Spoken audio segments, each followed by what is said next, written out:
నమస్తే.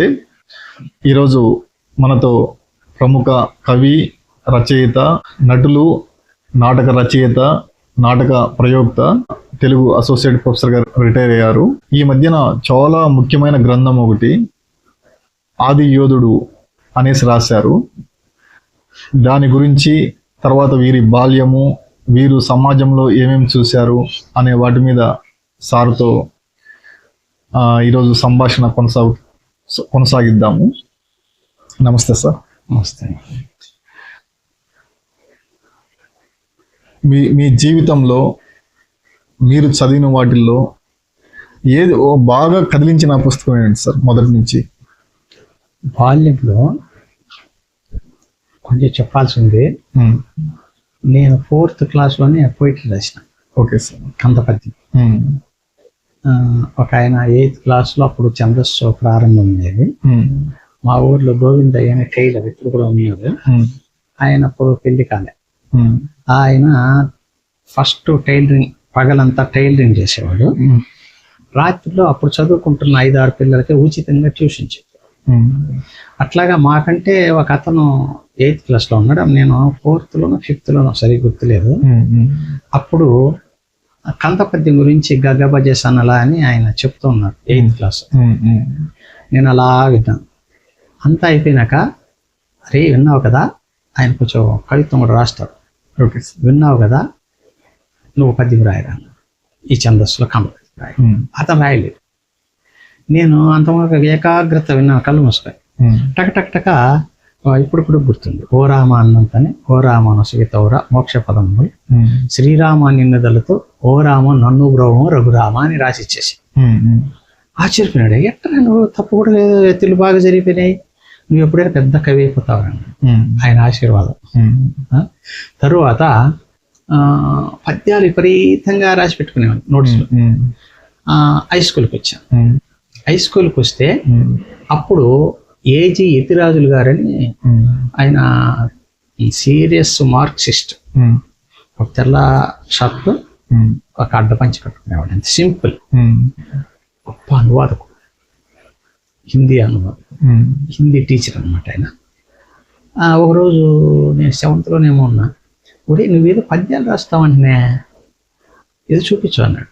నోట్స్లో చూపించాను. ఆయన ఏమన్నాడంటే, ఈ కాలంలో పద్యాలు చదివే వాళ్ళు లేరు, ఆ కాలం పోయింది, కవిత్వం అనేది ఒకటి ఉంది, దాన్ని రాయి. ఎట్ట రాయాలంటే అని ఆ కాలంలో శ్రీ మహాపుస్తకాన్ని ఇచ్చాడు. ఇప్పుడు కూడా ఉంది, గురువు గారి జ్ఞాపకంగా అట్టే పెట్టుకున్నాడు. ఇలా రాయి అన్నాడు. అది బట్టి అందులో కవిత్వాలన్నీ, ఆ కవితలన్నీ బట్టి పెట్టేశా. నాకు మొన్నటి వరకు కూడా గుర్తుండే, ఇప్పుడు కూడా గుర్తుండాయే, మర్చిపోయినా, ఏ చేయను కదా, కొద్దిగా మర్చిపోయాను. అట్లా నేను ఒక 10 దాకా రాసేసాను ఆయనకి. ఆయన అప్పుడు ప్రజాశక్తి డైలీకి పంపించి, అప్పుడు 8th క్లాస్ అప్పటికి ఒక 5-6 కవితలు ప్రింట్ అయినాయి. మళ్ళీ విపరీతంగా 8th క్లాస్లో ఒక నవల రాశాను, రాధా మాధవీయం అని, తెలుగు సినిమా. మరి ఆయన ఇప్పుడు ప్రింట్ చేసే స్థాయిలో లేవు అప్పుడు. తర్వాత ఆ కథ కూడా రాసినాను. నేనే చదువుకునేవాడిని, ఎవరు చూపించేవాడిని కాదు. ఇంటర్మీడియట్లో ఇది కథ కాదు అని కుష్టు వ్యాధిగ్రస్తుని గురించి నవల రాశాం. ఓకే. తరువాత అలాగే డిగ్రీలో ఒక నవల రాశాం. తరువాత ఎంఏలోకి వచ్చినాక నాకు మొదటి నవల అదంతా ఫస్ట్ ఇయర్, ఎంఏ ఫస్ట్ ఇయర్లో నవల రాశాను. మా ఊర్లో జరిగినవి రాశాను. మళ్ళీ అలాగే ఇప్పటికీ 16 నవలలు ప్రింట్ అయినాయి, 200 కథలు ప్రింట్ అయినాయి. రీసెర్చ్ వ్యాసాలు అయితే 500-600 ఉంటాయి. ఎప్పుడెప్పుడు ఏమి రాసినా గుర్తులేదు. అట్లాగా నాటకాలు 40 దాకా రాశాను, కానీ అవి దొరకలే. కొన్ని దొరికాయి. ఇప్పుడు పుస్తకం చూపించాను కదా, అవి వేశాను. తరువాత తరిగొండ వెంగమాంబ అనే నాటకం మా గురువు గారు కోరుకుంటే రాసి అవయ్యా ఒక ఫ్రెండ్కి నాటక సమాజానికి రాసిచ్చాను. నాకు కొంచెం భక్తి తక్కువ అయినా గురువు గారికి అంటే ఆమెలో చదివాను, స్టడీ చేశాను. ఆమెలో అభ్యుదయ దృక్పథం. భర్త చనిపోతే తాలిబొట్లు తీయాల్సిన అవసరం లేదు, దాన్ని పట్టుకొని రాశాను. అది టీటీడీ ద్వారా సురభి కళాకారులు 100 సార్లు వేశారు. ఓకే. ఇండియా మొత్తం మన చక్ర చక్రాపేట సురభి, రాయచూడి దగ్గర ఉంది సురభి వాళ్ళే కదా సార్. సురభి అంటే వాళ్ళు ఇప్పుడు లేరు అక్కడ. సురభి కాలనీ కట్టారు కదా బాచుపల్లి హైదరాబాద్, అక్కడ ఉన్నారు. Okay sir. ఆ జమునా రాయుడు అని ఆమె చనిపోయా, ఆమె అతని భర్త రాయుడు అని వాళ్ళు వేశారు. అప్పుడు ఒక ప్రదర్శనకు 80,000 ఏమో టీటీడీ ఇచ్చిన. Okay sir. నాకేమో 15,000 ఇచ్చినారు అంతే అనుకోండి, నేనేమి డబ్బులు ఆశించలేదు. అప్పుడు కేవి రమణాచారి గారు హీరోగా ఉన్నారు. దాని సినిమాగా తీయాలని కె విశ్వనాథ్ వచ్చారు. ఆయన విజయ ప్రొడక్షన్స్ చూడండి, విజయ అధినేత, ఆయన కొడుకు విశ్వనాథ్ రెడ్డి అని ఆయన వాళ్ళిద్దరు సినిమా తీద్దామని వచ్చారు. ఆయన చాలాసేపు చూడడు అసలు, అది 2.5 గంట నాటకం. ఆయన విశ్వనాథ్ నన్ను పక్కన కూర్చోబెట్టుకొని ఇది సినిమాగా తీస్తే బాగుండేది, అద్భుతంగా చాలా పవిత్రంగా ఉంది, ఇంత సినిమాటిక్ గా అంటే దానికి లవ్ పెట్టాలి ఇది పెట్టాలి పోతుంది, ఆమెకు గౌరవం ఉండదు. నేను తేనన్నా వాళ్ళు అదే స్క్రిప్టే వాళ్ళు వేరే వాళ్ళు తీసినారు, అది చాలా జరిగింది అనుకోండి. అట్లాగా ఆ నాటకం. అలాగే చెంచిత అని ఆమె రాసిన ఒక యక్షగానాన్ని, చిన్న యక్షగానాన్ని నేను చెంచు నాటకం అని ఆమె రాసింది, నేను చెంచిత అనేటటువంటి పద్య నాటకం రాశాను. అదైతే ఇంకా నంది అవార్డ్స్, దానికి గరుడ అవార్డ్స్ అన్ని వచ్చి చాలా వచ్చాయి, నేనే డైరెక్ట్ చేశాను.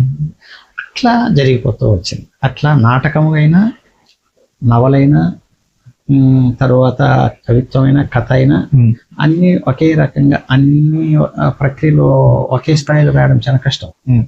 నాకు అట్లేదో ఒకే స్థాయిలో పేరు వచ్చింది, నటుడిగా పేరు వచ్చింది.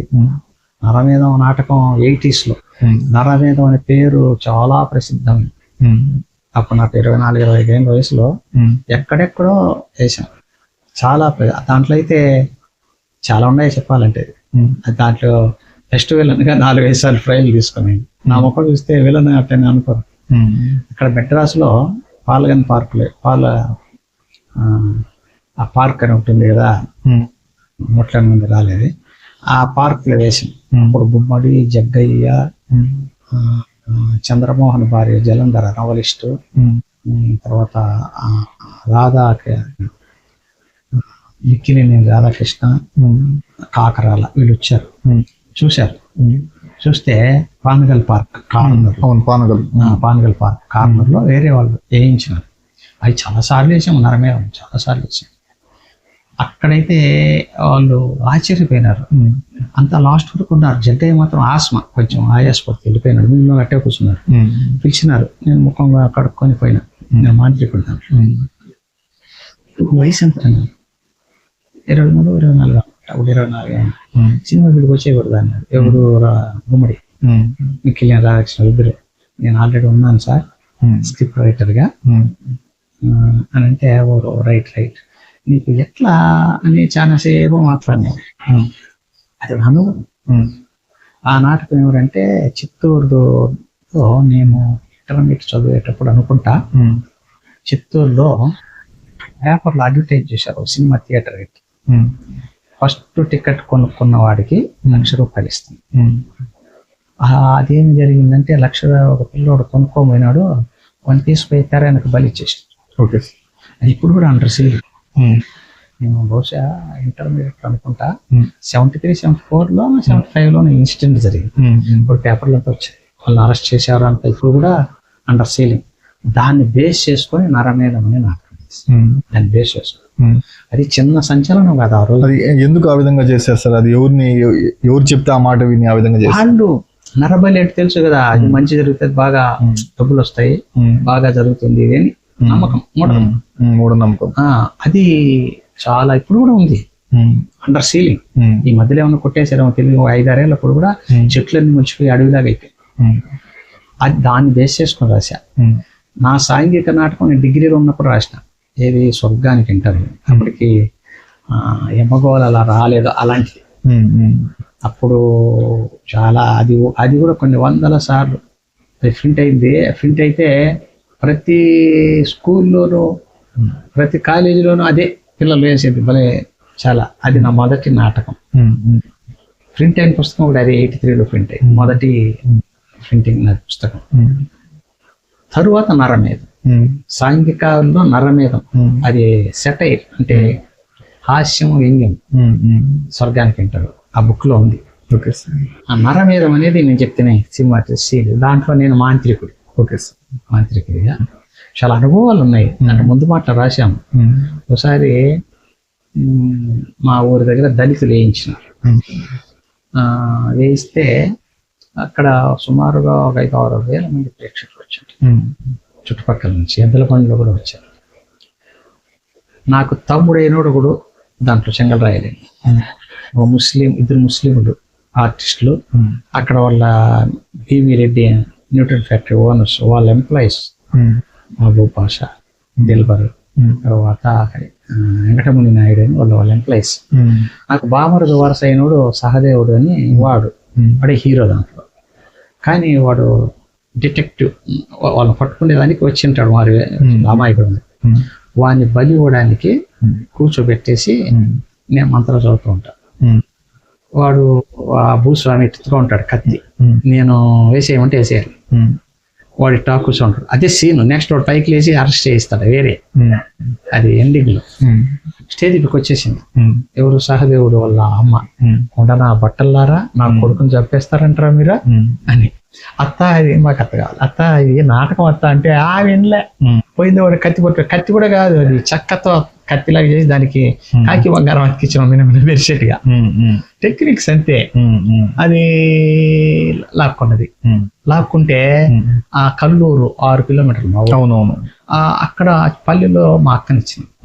మా అక్క ఊరు నుంచి 2 ఎద్దుల బండ్లు వచ్చినారు చూడడానికి. చుట్టుపక్కల పరవంశాల నుంచి కూడా వచ్చిన, నాకు తెలియదు, మళ్ళీ చెప్పినారు.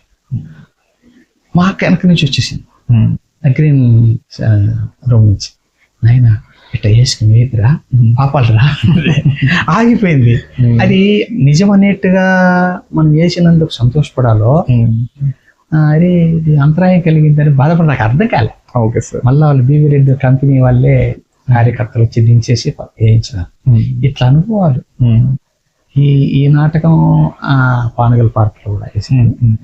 బళ్ళారిలో వేసినప్పుడు నాటక పోటీలకి దొడ్డనగౌడ్ అంటే బళ్ళారి రావు దత్తపుత్రుడు. అప్పుడు 8 years ఉంటుంది అనుకుంటా. అప్పుడు నాటక పోటీలు నాకు బెస్ట్ విలన్ వచ్చింది. ఆ కాలంలో 1116 ఆయన చేతి నుంచి తీసుకున్న బెస్ట్ విలన్.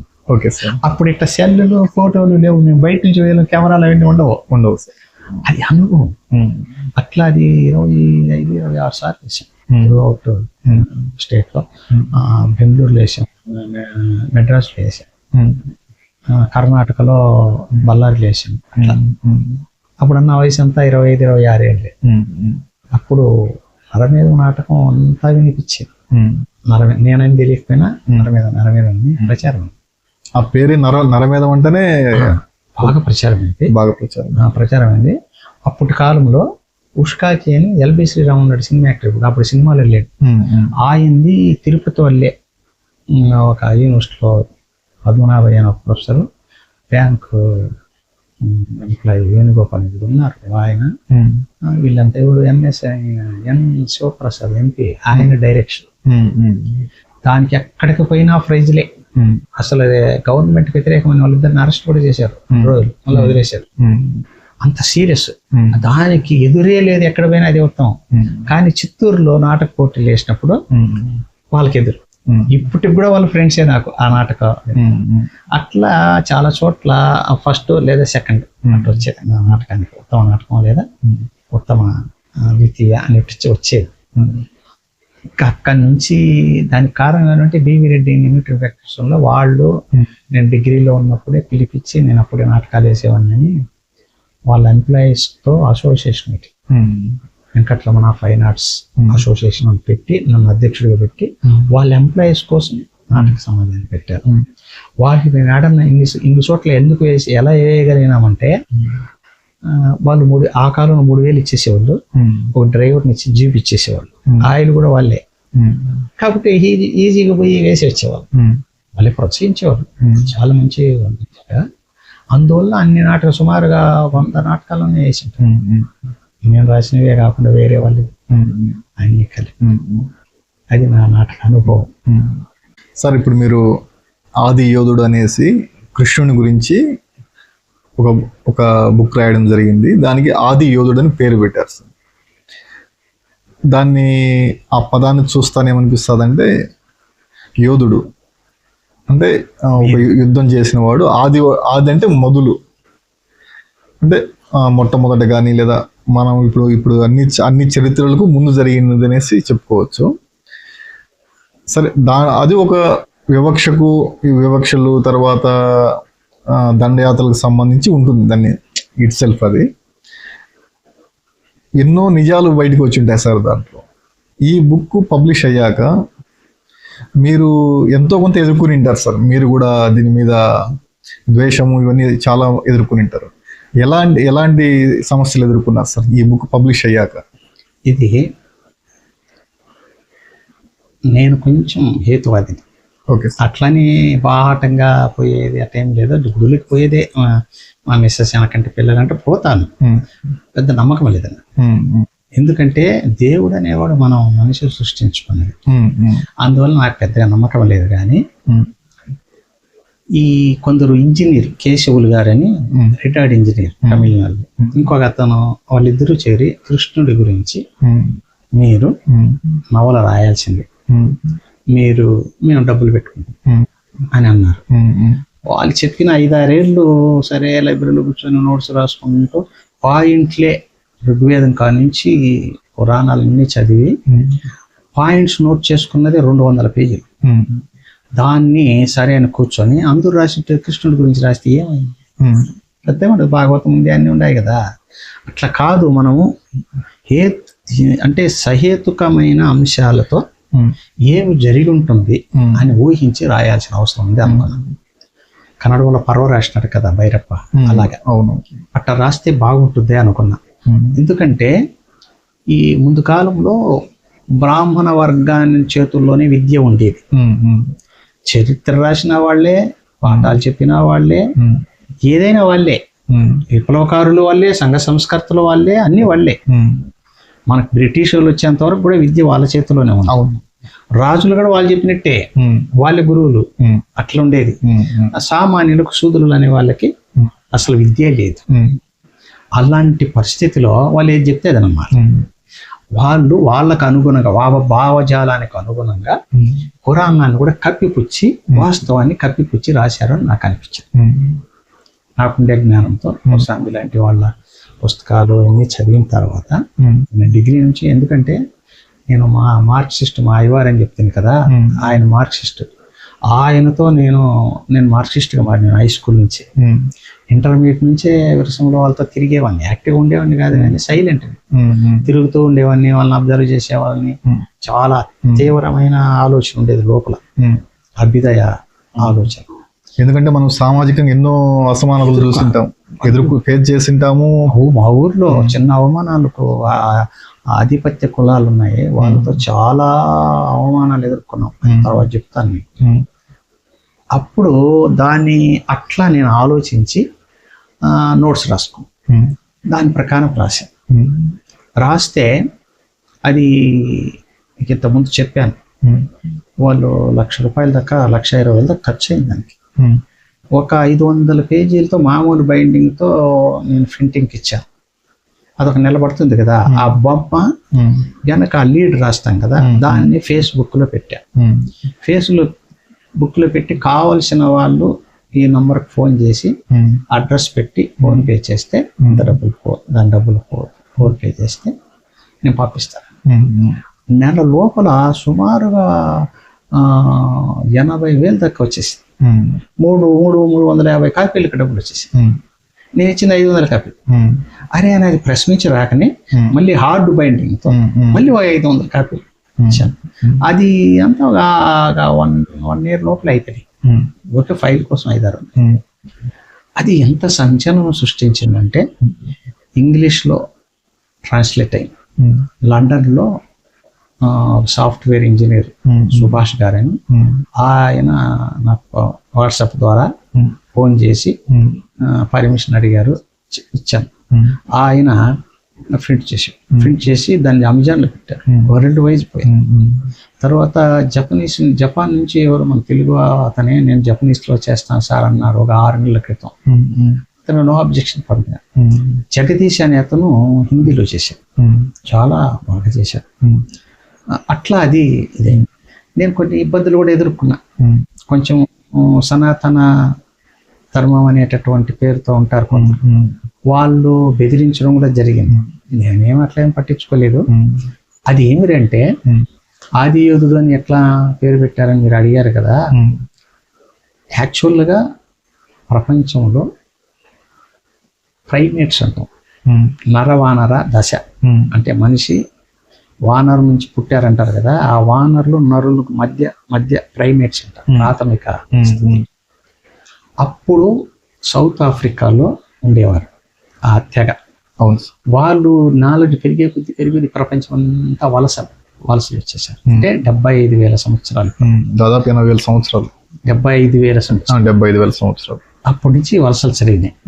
మన ఇండియాకి క్రీస్తు పూర్వం 1500 సంవత్సరాల వరకు వచ్చారు వాళ్ళు. ఆర్య మధ్య ఆసియా, ఇరాన్, ఇరాక్ అంటాం కదా, అక్కడ నుంచి బొరాన్ కైమన్ కనుమలు ఉన్నాయి కదా, ఆ కనుమల నుంచి పశువుల కాపర్లు వాళ్ళు. ఓకే. కొన్ని లక్షల పశువులు, కొన్ని లక్షల మంది వచ్చేసారు. అమ్మక కరువు ఎడారిలాగా మారిపోవడం, దానివల్ల అట్లా వచ్చేసారు. అప్పుడు ఇండియా స్థితి ఏంటంటే చిన్న చిన్న రాజ్య జనపదాలు అంటారు వాడు, లేదా మన గణతంత్రాలు. ఒక 4-5 పల్లెలు అసలు రాజ్యం, లేదా ఒక పట్టణం అంటే ఒక 2-3 వీధులు, అది ఒక పట్టణం, అది ఒక రాజ్యం. ఇలాగా 56 దేశాలు అంటారు కదా, 156 దేశాలు మన ఇండియా. 56 అంటే అన్ని దేశాలు ఇవే చిన్న చిన్న వీళ్ళకి ఐకమత్యం లేదు. అంటే అప్పుడు ప్రపంచంలో ఎక్కడా లేనంత వైభోగం ఇక్కడ ఉంది. పశువు స్థిరాస్తులు అంటే, స్థిరాస్తులు అంటే ఇండ్లు, పొలాలు. చరాస్తులు అంటే పశువులు. పశువులు అంటే గొర్రెలు, మేకలు, పాలు ఇచ్చే ఆవులు, మనం వ్యవసాయానికి ఉపయోగించే గేదెలు, తర్వాత ఎద్దులు అంటాం కదా, అవి. ఇది పశువు, మేకలు, ఇవన్నీ. ఆ 2 ఆస్తులతో సుభిక్షంగా ఉంది ఇది. దీన్నప్పుడు జంబూద్వీపం అని, తర్వాత భరతఖండం అనేది తర్వాత వచ్చింది. దీనికి భారతదేశం అనే పేరు ఎలా వచ్చిందని చాలా మందికి తెలియదు. ఆ భారతంలో ఆది పర్వంలో ఉంది. ఏది దుష్యంతుడు, శకుంతల గాంధర్వ వివాహం చేసుకుంటే వాళ్ళకు పుట్టినవాడు భరతుడు, వాడు పరిపాలించాడు కాబట్టి భారతదేశం. తప్పది. వాళ్ళు ఈ భారతము పుట్టకముందే కొన్ని వేల సంవత్సరాలప్పుడే 16 మంది భరతులు అనే వాళ్ళు, రాజవంశం వాళ్ళు, ఈ భరతఖండం అంటే ఆఫ్ఘనిస్తాను, బర్మా, ఇదంతా ఉపఖండం కదా. దీన్ని అప్పుడు జంబూద్వీపం అని, భారతఖండం అనేవాళ్ళు, ఆర్యవర్తనం అని అనేవాళ్ళు. దక్షిణ భారతదేశం దక్షిణావర్తం అనేవాళ్ళు, దక్షిణావర్తం. దీన్ని పరిపాలించారు. వాళ్ళ పేరుతో భారతఖండం అని వచ్చింది. అంతేగాని శకుంతల కొడుకు పరిపాలించిన దానివల్ల కాదు, అది చాలా మందికి తెలియదు. అట్లా భరతఖండాన్ని ఈ ఆర్యులు వచ్చినప్పుడు వీళ్ళు ఎదుర్కొన్నారు. కానీ వాళ్ళ బలగం ఎక్కువ. వీళ్ళు చిన్న చిన్న ఐకమత్యం లేదు, ఒకటి ఎదుర్కొంటూ వచ్చారు. వాళ్ళని ఎదిరించిన వాళ్ళని రాక్షసులని, నాగులని, రకరకాల పేర్లు చెప్పి తరిమేశారు, వాళ్ళు చంపేశారు. ఆ రాజ్యాలను ఆక్రమించుకుంటారు. ఇక్కడ ఫస్ట్ ఏంటంటే సింధు లోయ నాగరికత, సింధు నాగరికత అక్కడ జరిగిన యుద్ధాలు అదే చెప్తున్నా. అట్లా వచ్చారు. అప్పుడు అట్లాగే కైమాన్, బొరాన్ అంటే కదా, అక్కడ నుంచి వస్తూ అప్పటికి కొంచెం దిగువకి వచ్చారు. దిగువకి వస్తే అప్పుడు ఇక్కడ సింధు నాగరికత, పాకిస్తాన్ కలుపుకొని సింధు నాగరికత వైభవ స్వర్ణయుగం. సింధు నాగరికతకి నేను చెప్తున్న ఇంతకుముందు ధనవంతంగా ఉండేది. దీన్ని మనం ద్రవిడ సంస్కృతి కూడా అంటాం. ద్రవిడులు అంటారు, శ్రీస్వామ్యం అనేసి ద్రవిడులు అంటారు. మరి ఇలాగా అది నగరం, దాన్ని ఆక్రమించుకున్నారు. దాన్ని అట్లాగా ఆక్రమించుకున్న తర్వాత కలిసిపోయినారు. ఇక్కడ వాళ్ళని పెళ్లి చేసుకోవడం అంతా కలిసిపోయినారు. ఇది క్రీస్తు పూర్వం ఇప్పటికి 7,000 సంవత్సరాల అప్పుడు రాముడు ఉన్నాడు. ఋగ్వేదంలో మాంధాత దాస యుద్ధం జరిగింది కదా, అవే రామరావణ యుద్ధం. ఎదుర్కొన్న వాళ్ళు రాక్షసులు అన్నారు. శంబరుడు ఎదుర్కొన్నది అని రావణుడిగా పెట్టి ఇట్లా కావ్యాలు రాసేసారు. పూర్తిగా దక్షిణ భారతదేశాన్ని, దక్షిణాన్ని రాక్షస జాతం చేసేసారు. ఇప్పుడు కూడా ఏమిటంటే సార్, ఉత్తర భారతదేశము దైవభూమి, వేదభూమి అనేసి, దక్షిణ భారతదేశం కర్మభూమి, రాక్షస భూమిగా చేసేసి అది అట్లా ప్రచారం చేసే వాళ్ళు. అది మొత్తం ఆ కల్ట్ మొత్తం మనలో కూడా అదే సైకాలజీ ఉంది సార్. అట్లా అది ఇంజెక్ట్ చేసేసారు. ఇంజెక్ట్ చేసి ఇప్పుడు కూడా ఏంటంటే మీరు తీర్థయాత్రల రూపంలో ఉత్తరాదిన మొత్తము దర్శించాలి, కాశీ, ప్రయాగ్ ఇవన్నీ దర్శించాలని చెప్తారు. దక్షిణ ఇండియా గురించి చెప్పరే. అది అక్కడ వచ్చారు ఋషికేశ్, ఆడ కైలాస పర్వతం అనేసి అన్ని కథలు అల్లేసి పెట్టి ఉన్నారు సార్. పూర్తిగా ఇట్లాగే సైకాలజీ మొత్తము పూర్తిగా ఫీడ్ అయిపోయింది సార్. అవునవును. ఈ మధ్యన అదే చెప్పొస్తాండి. చెప్పండి సార్. అదే చెప్తాను, మళ్ళీ డైవర్ట్ అవుతుంది. అది ఆర్య నాయకుడిని రాముడిగా మార్చినారు. ఈ ద్రవిడ సంస్కృతి కదా, హరప్ప మహనీధర సంస్కృతి, ద్రవిడ సంస్కృతి. కాబట్టి వీళ్ళు మానసికంగా కూడా వీళ్ళను లోపరుచుకొని వీళ్ళకు బానిసలుగా మార్చుకోవాలంతే.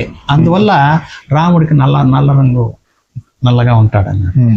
రాముడు గొప్పవాడే కాదనలేదు, కానీ దాని వెనక రాముడు కంటే కూడా రెండవసారి కజకిస్తాన్ ఈ ప్రాంతం నుంచి వచ్చారు. రెండోసారి అంటే క్రీస్తుపూర్వం 7,000 సంవత్సరాల, ఇప్పటికి 7,000 సంవత్సరాలప్పుడు అది మొదట వలసలు ఆర్యులు. రెండోసారి వచ్చినారు, అది ఇప్పటికి 5,000 సంవత్సరాలు.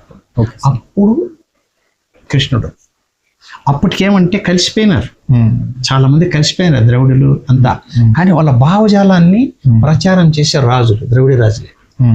వాళ్ళకి తెలియదు దీని ఎఫెక్ట్ ఎలా ఉంటుంది. భావజాలం, ఈ కులాలు, మతం అనేది, కులం అనేది, అంతకుముందు కులాలు మతాలు ఏమి, జాతులు ఉన్నాయి, వంశాలు ఉన్నాయి, కులాలు లేవు.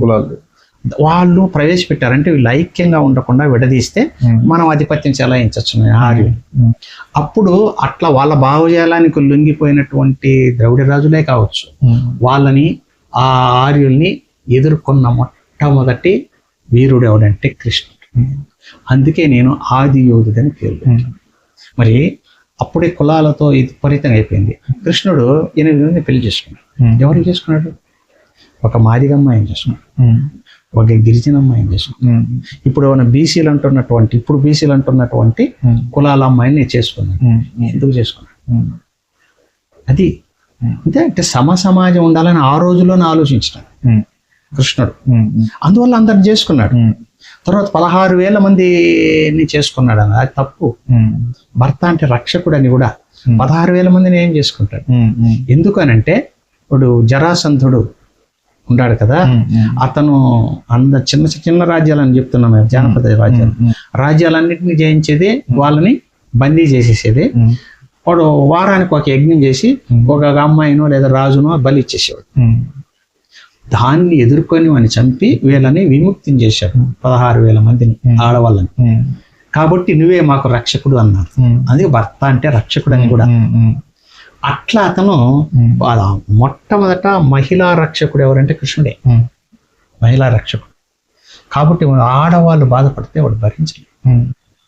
చదవండి కావాలంటే కృష్ణుడు కదా. ఆ మంచి వ్యక్తిత్వ వికాసానికి కృష్ణుడి జీవితం కంటే మించింది లేదండి.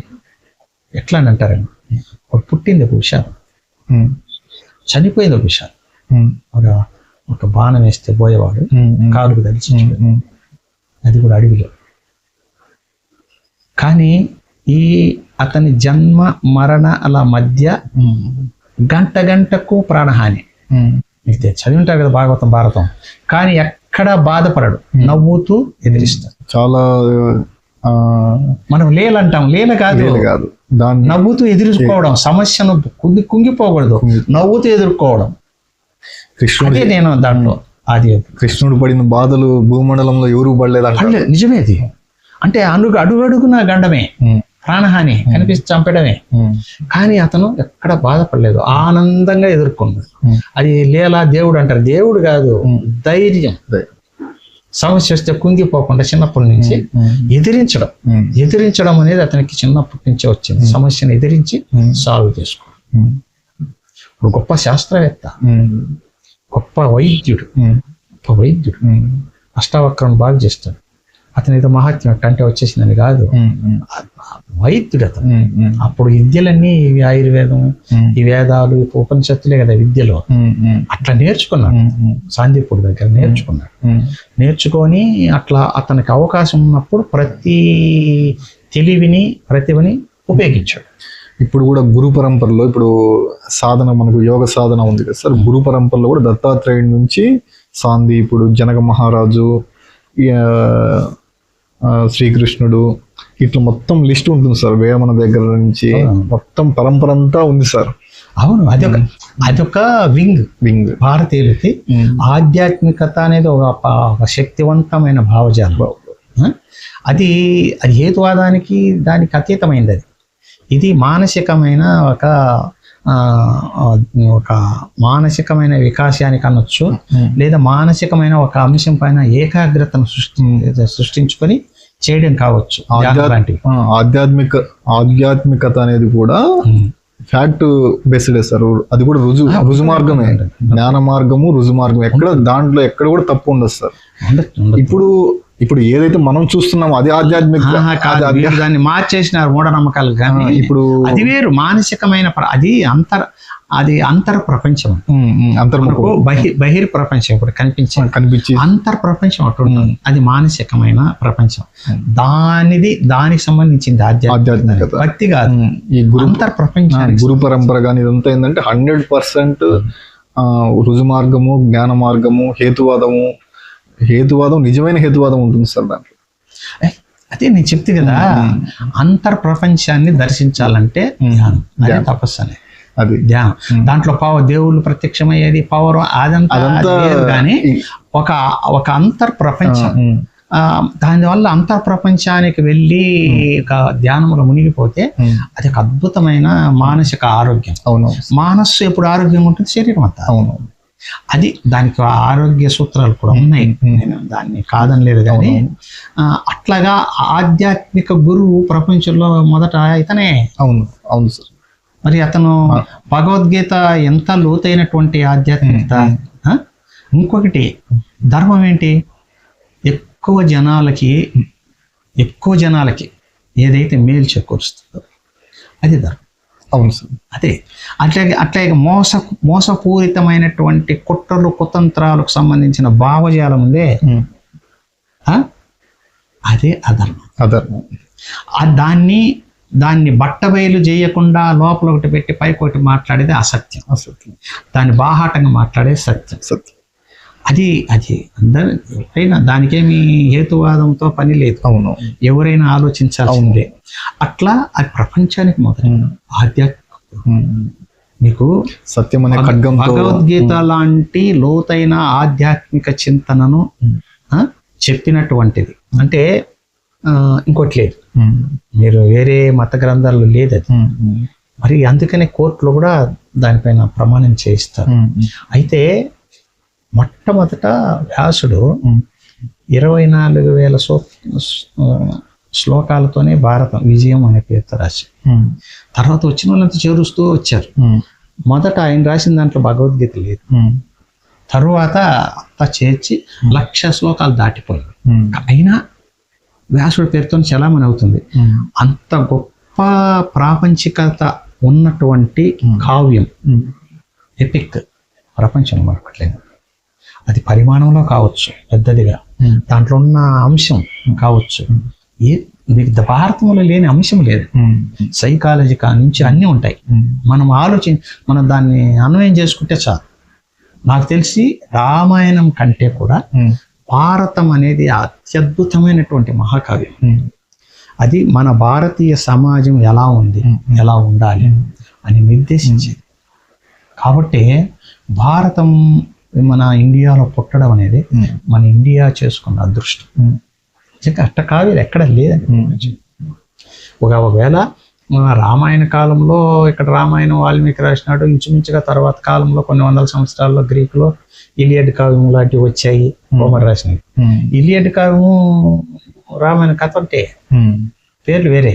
దీంట్లో సీత, దాంట్లో హేలియన్, దాంట్లో పొరుగురాజు ఎత్తుకుపోతాడు, ఎవరు ప్రవేశించలేనటువంటి కోటలో పెట్టేస్తాడు హెలెన్ని. దీంట్లో రావణుడు ఎత్తుకుపోతాడు, లంకలో పెడతాడు. ఇక్కడ సేతువు కట్టాడు, లంకకి వంతెన కట్టాడు, పోయాడు, అతను చంపినాడు, చేతను తెచ్చుకున్నాడు. ఇది కథ కదా. మీరు ఈ హోమర్ రాసిన ఇలియడ్ కావ్యంలో కూడా ఆ రాజు ఏం చేస్తుంటే వంతెనకు బదులుగా టార్జాన్ హార్స్ అని కొన్ని 100 అడుగులు ఎత్తుండేటటువంటి చెక్కల గుర్రం తయారు చేసి, చెక్క గుర్రం, దాంట్లో సైన్యాన్ని పెట్టింది. అంటే దాంట్లో ఎంట్రన్స్ లేదు కదా, ఏథెన్స్ నగరంలో దాన్ని ఇట్లా ఆడిపించుకుంటూ ఉంటే అంత పెద్ద గుర్రాన్ని ఎవరు చూసిండ్రు. రాజు ఆల్రెడీ మన అంతఃపురంలో దాన్ని ప్రదర్శించమనండి అంటే వదిలేస్తారు. మళ్ళీ అతన్ని రాజును చంపేసి హెలెన్ని ఎత్తుకొచ్చుకుంటారు. మరి ఒకటే, పేర్లు వేరు, ఇంత వంతెన, దాంట్లో టార్జాన్ హార్స్, కథ ఒకటే. అంటే శారీరకంగానే కాదు, మానసికంగా కూడా మానవ పరిణామం ఎక్కడున్న మానవులు ఒకేలాగా ఆలోచిస్తారు. దానికి మంచి ఉదాహరణ 2 కావ్యాలు, అవి ప్రాచీన కావ్యాలు 2. అట్లాగా ఆ దృష్టితో చూసినప్పుడు ఒక స్త్రీ రక్షణ పురుషుడి పైనే ఉంటుందని చెప్పడానికి ఆ కావ్యాలు. కానీ భారతం అలా కాదు. అన్ని విషయాలు, అంటే భారతం తర్వాత పుట్టింది, అన్ని విషయాలు, దాంట్లో లేనటువంటి విషయాలు లేదనిపిస్తుంది ఇప్పటికి కూడా. కాబట్టి భారతం లాంటి మహాకావ్యం భారత ఖండంలో పుట్టడం భారతీయులు చేసుకున్నాను దృష్టి. ఇప్పుడు శ్రీకృష్ణుని జననం ఎప్పుడు జరిగినట్టు సార్ మీకు? శ్రీకృష్ణ క్రీస్తుకు పూర్వం, నేను ఆది యోధులు ఇచ్చాను డేట్లో. Okay sir. చనిపోయింది మాత్రం గుర్తుంది. క్రీస్తు పూర్వం 3102వ సంవత్సరం, ఫిబ్రవరి 7 ఏదో డేట్ గుర్తులేదు సంవత్సరం. రాసినవన్నీ గుర్తుపెట్టుకున్నాను. చాలా రీసెర్చ్, అది చాలా రీసెర్చ్. ఏ ప్రాంతంలో పుట్టారు సార్? ఏ ప్రాంతంలో పుట్టారు సార్? మనకు తెలుసు కదా, మధురలో. అక్కడే కన్ఫర్మ్ తెలుసు కదా, జైల్లో పుట్టాడు. అది అయితే నిజమేనా సార్? నిజమే. అప్పుడు రాజ్య వ్యవస్థ అలా ఉండేది. అదే నేనేం చెప్పానంటే, కంసుడు ఈ ఆర్య సమాజం సృష్టించినటువంటి భావజాలంలో ఇమిడిపోయాడు. అందువల్ల వాళ్ళకి బానిసలాగానే ఉంది భావజాలం ఆర్యులకి. దాన్ని కృష్ణుడు ఎదుర్కొని అట్ల వల్ల అందరినీ, జరాసంధుడు కూడా అదే, ఇట్ల వల్ల అందరినీ కొన్ని 100 యుద్ధాలు చేశాడు, రాజ్యం చేయలే. ఎందుకు చేయలేదు? యుద్ధాలు చేశాడు కదా. ఇప్పుడు కంసుని చంపినాడు, మరి ఉగ్రశ్రేణి వాళ్ళ తాతకి ఇచ్చాడు రాజ్యం. ద్వారక కట్టుకున్నాడు, ద్వారక కట్టుకొని ఆ రాజ్యం అన్నకి ఇచ్చినాడు, బలరాముడికి. మరి ఎందుకు రాజ్యం చేయలేదు అంటే, యుద్ధాలు చేయడం. వీళ్ళు ఆ ఆర్య భావజాలంలో మునిగిపోయిన రాజుల్ని తన రాజ్యంలో కలుపుకుంటూ వచ్చాడు. ఎందుకు కలుపుకుంటూ వచ్చాడంటే, అప్పుడు విస్తారమైన రాజ్య వ్యవస్థ లేదు అనిపించింది నాకు చదువుతుంటే పురాణాలు. దాన్ని స్థాపించడానికి ఒక విస్తారమైన రాజ్య వ్యవస్థను, ఆ రాజ్య వ్యవస్థకు ఒక రూపకల్పన చేయడానికి ఆయన యుద్ధాలు చేశాడు అనిపించింది. ఇప్పుడు పురాణాలు అంటే ఏమేమి చదివారు సార్ దీనికి సంబంధించి? నేను పురాణం తెలుగులో, సంస్కృతంలో కూడా చదివాను. అన్ని పురాణాలు ఇంచుమించుగా 18 పురాణాలు ఉన్నాయి కదా. 1-2 పురాణాలు తప్పే అన్ని పురాణాలు చదివాను. తెలుగు అనువాదాలు. సాంస్క్రిట్ కూడా సుమారుగా అర్థమవుతుంది. తెలుగు అనువాదాలు దొరుకుతాయి. ఋగ్వేదం కూడా తెలుగు లైబ్రరీలో ఋగ్వేదం ఉంది, అన్ని వేదాలు ఉన్నాయి, తెలుగులోనే చదివాను. మనము ఉన్న గ్రంథాన్ని హేతువాదంగా చూస్తే ఒకటి అనిపిస్తుంది, భక్తి మూర్ఖంగా చదువుకుంటా పోతే ఇంకోటి కనిపిస్తుంది. అదే వాళ్ళ మానసికమైన దృష్టి, వాళ్ళ మానసికమైన అది వాళ్ళ పరిస్థితిని బట్టి అది ఏదైనా ఒక సందర్భం జరిగింది అంటే దానికి కారణము మహాకారణం ఎత్తే ఇంకో రకంగా ఉంటది. లేదు ఈయన దేవుడు కాబట్టి చేశాడు అంటే ఇంకో రకంగా పాస్ ఆన్ అయిపోతుంది, తొందరగా వెళ్ళిపోవచ్చు. వాళ్ళ మానసిక సంస్కారాన్ని బట్టి వాళ్ళకి అర్థమైంది. అవును. ఇప్పుడు ఆధ్యాత్మికమైన ఆలోచన ఉండే వాళ్ళకి, భక్తి అనేటటువంటి దాంట్లో మునిగిపోయిన వాళ్ళకి కృష్ణుడు మహా దేవుడు అనేసి ఇంకా దాటి వెళ్ళిపోతారు. అది తప్పేం కాదు. అట్లా ఉండడం కూడా ఒక మానసికమైన టెన్షన్ నుంచి బయటపడి ఒక ప్రశాంతమైన జీవితం గడపడానికి ఆస్కారం. అదేం తప్పని అనడం. కొందరు దాన్ని అనుసరిస్తారు, కొందరు అనుసరించరు. కాబట్టి అది తప్పు అనడం కూడా తప్పే. వాళ్ళ మానసిక సంస్కారం, వాళ్ళ మానసికమైనటువంటి ఆనందం, దాంట్లో వాళ్ళు ఎన్నో జీవితం అంటే మనిషికి టెన్షనే కదా, అట్లా అయిపోయింది పరిస్థితి ఇప్పుడు అందులో. కాబట్టి ఈ టెన్షన్ నుంచి కాస్తంత రిలీఫ్ డెఫినెట్ గా గ్రంథాలు ఇస్తాయి. మీరు భారతం చదివితే ఎంత ఆలోచించే కొద్దీ ఎక్కువ ఉంటాయి.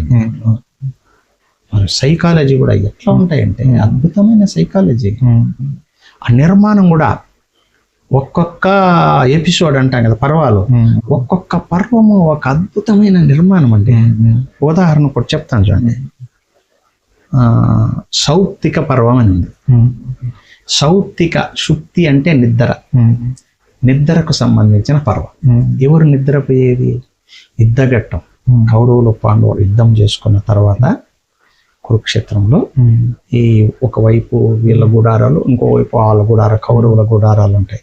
ఈ గుడారాలలో నిద్రపోతుంటారు పాండవులు, ఉప పాండవులు, బిడ్డలంతా నిద్రపోతుంటారు. వీడు ఎవరు? అశ్వత్థామ. వాడు ఏం చేశాడంటే, వాడి స్నేహితుడు ఎవరికి? దుర్యోధనుడికి ఆనందం కలిగించాలని, వాడికి ఎంత దుఃఖం కలిగిద్దో అని వైపు చనిపోతారు కొందరు. పాండవులు కూడా అంత దుఃఖం అనుభవించాలి అని అర్ధరాత్రి యుద్ధం చేయకూడదు. నిద్రపోతూ ఉంటే ఒక మర్రి చెట్టు కిందకి వస్తాడు.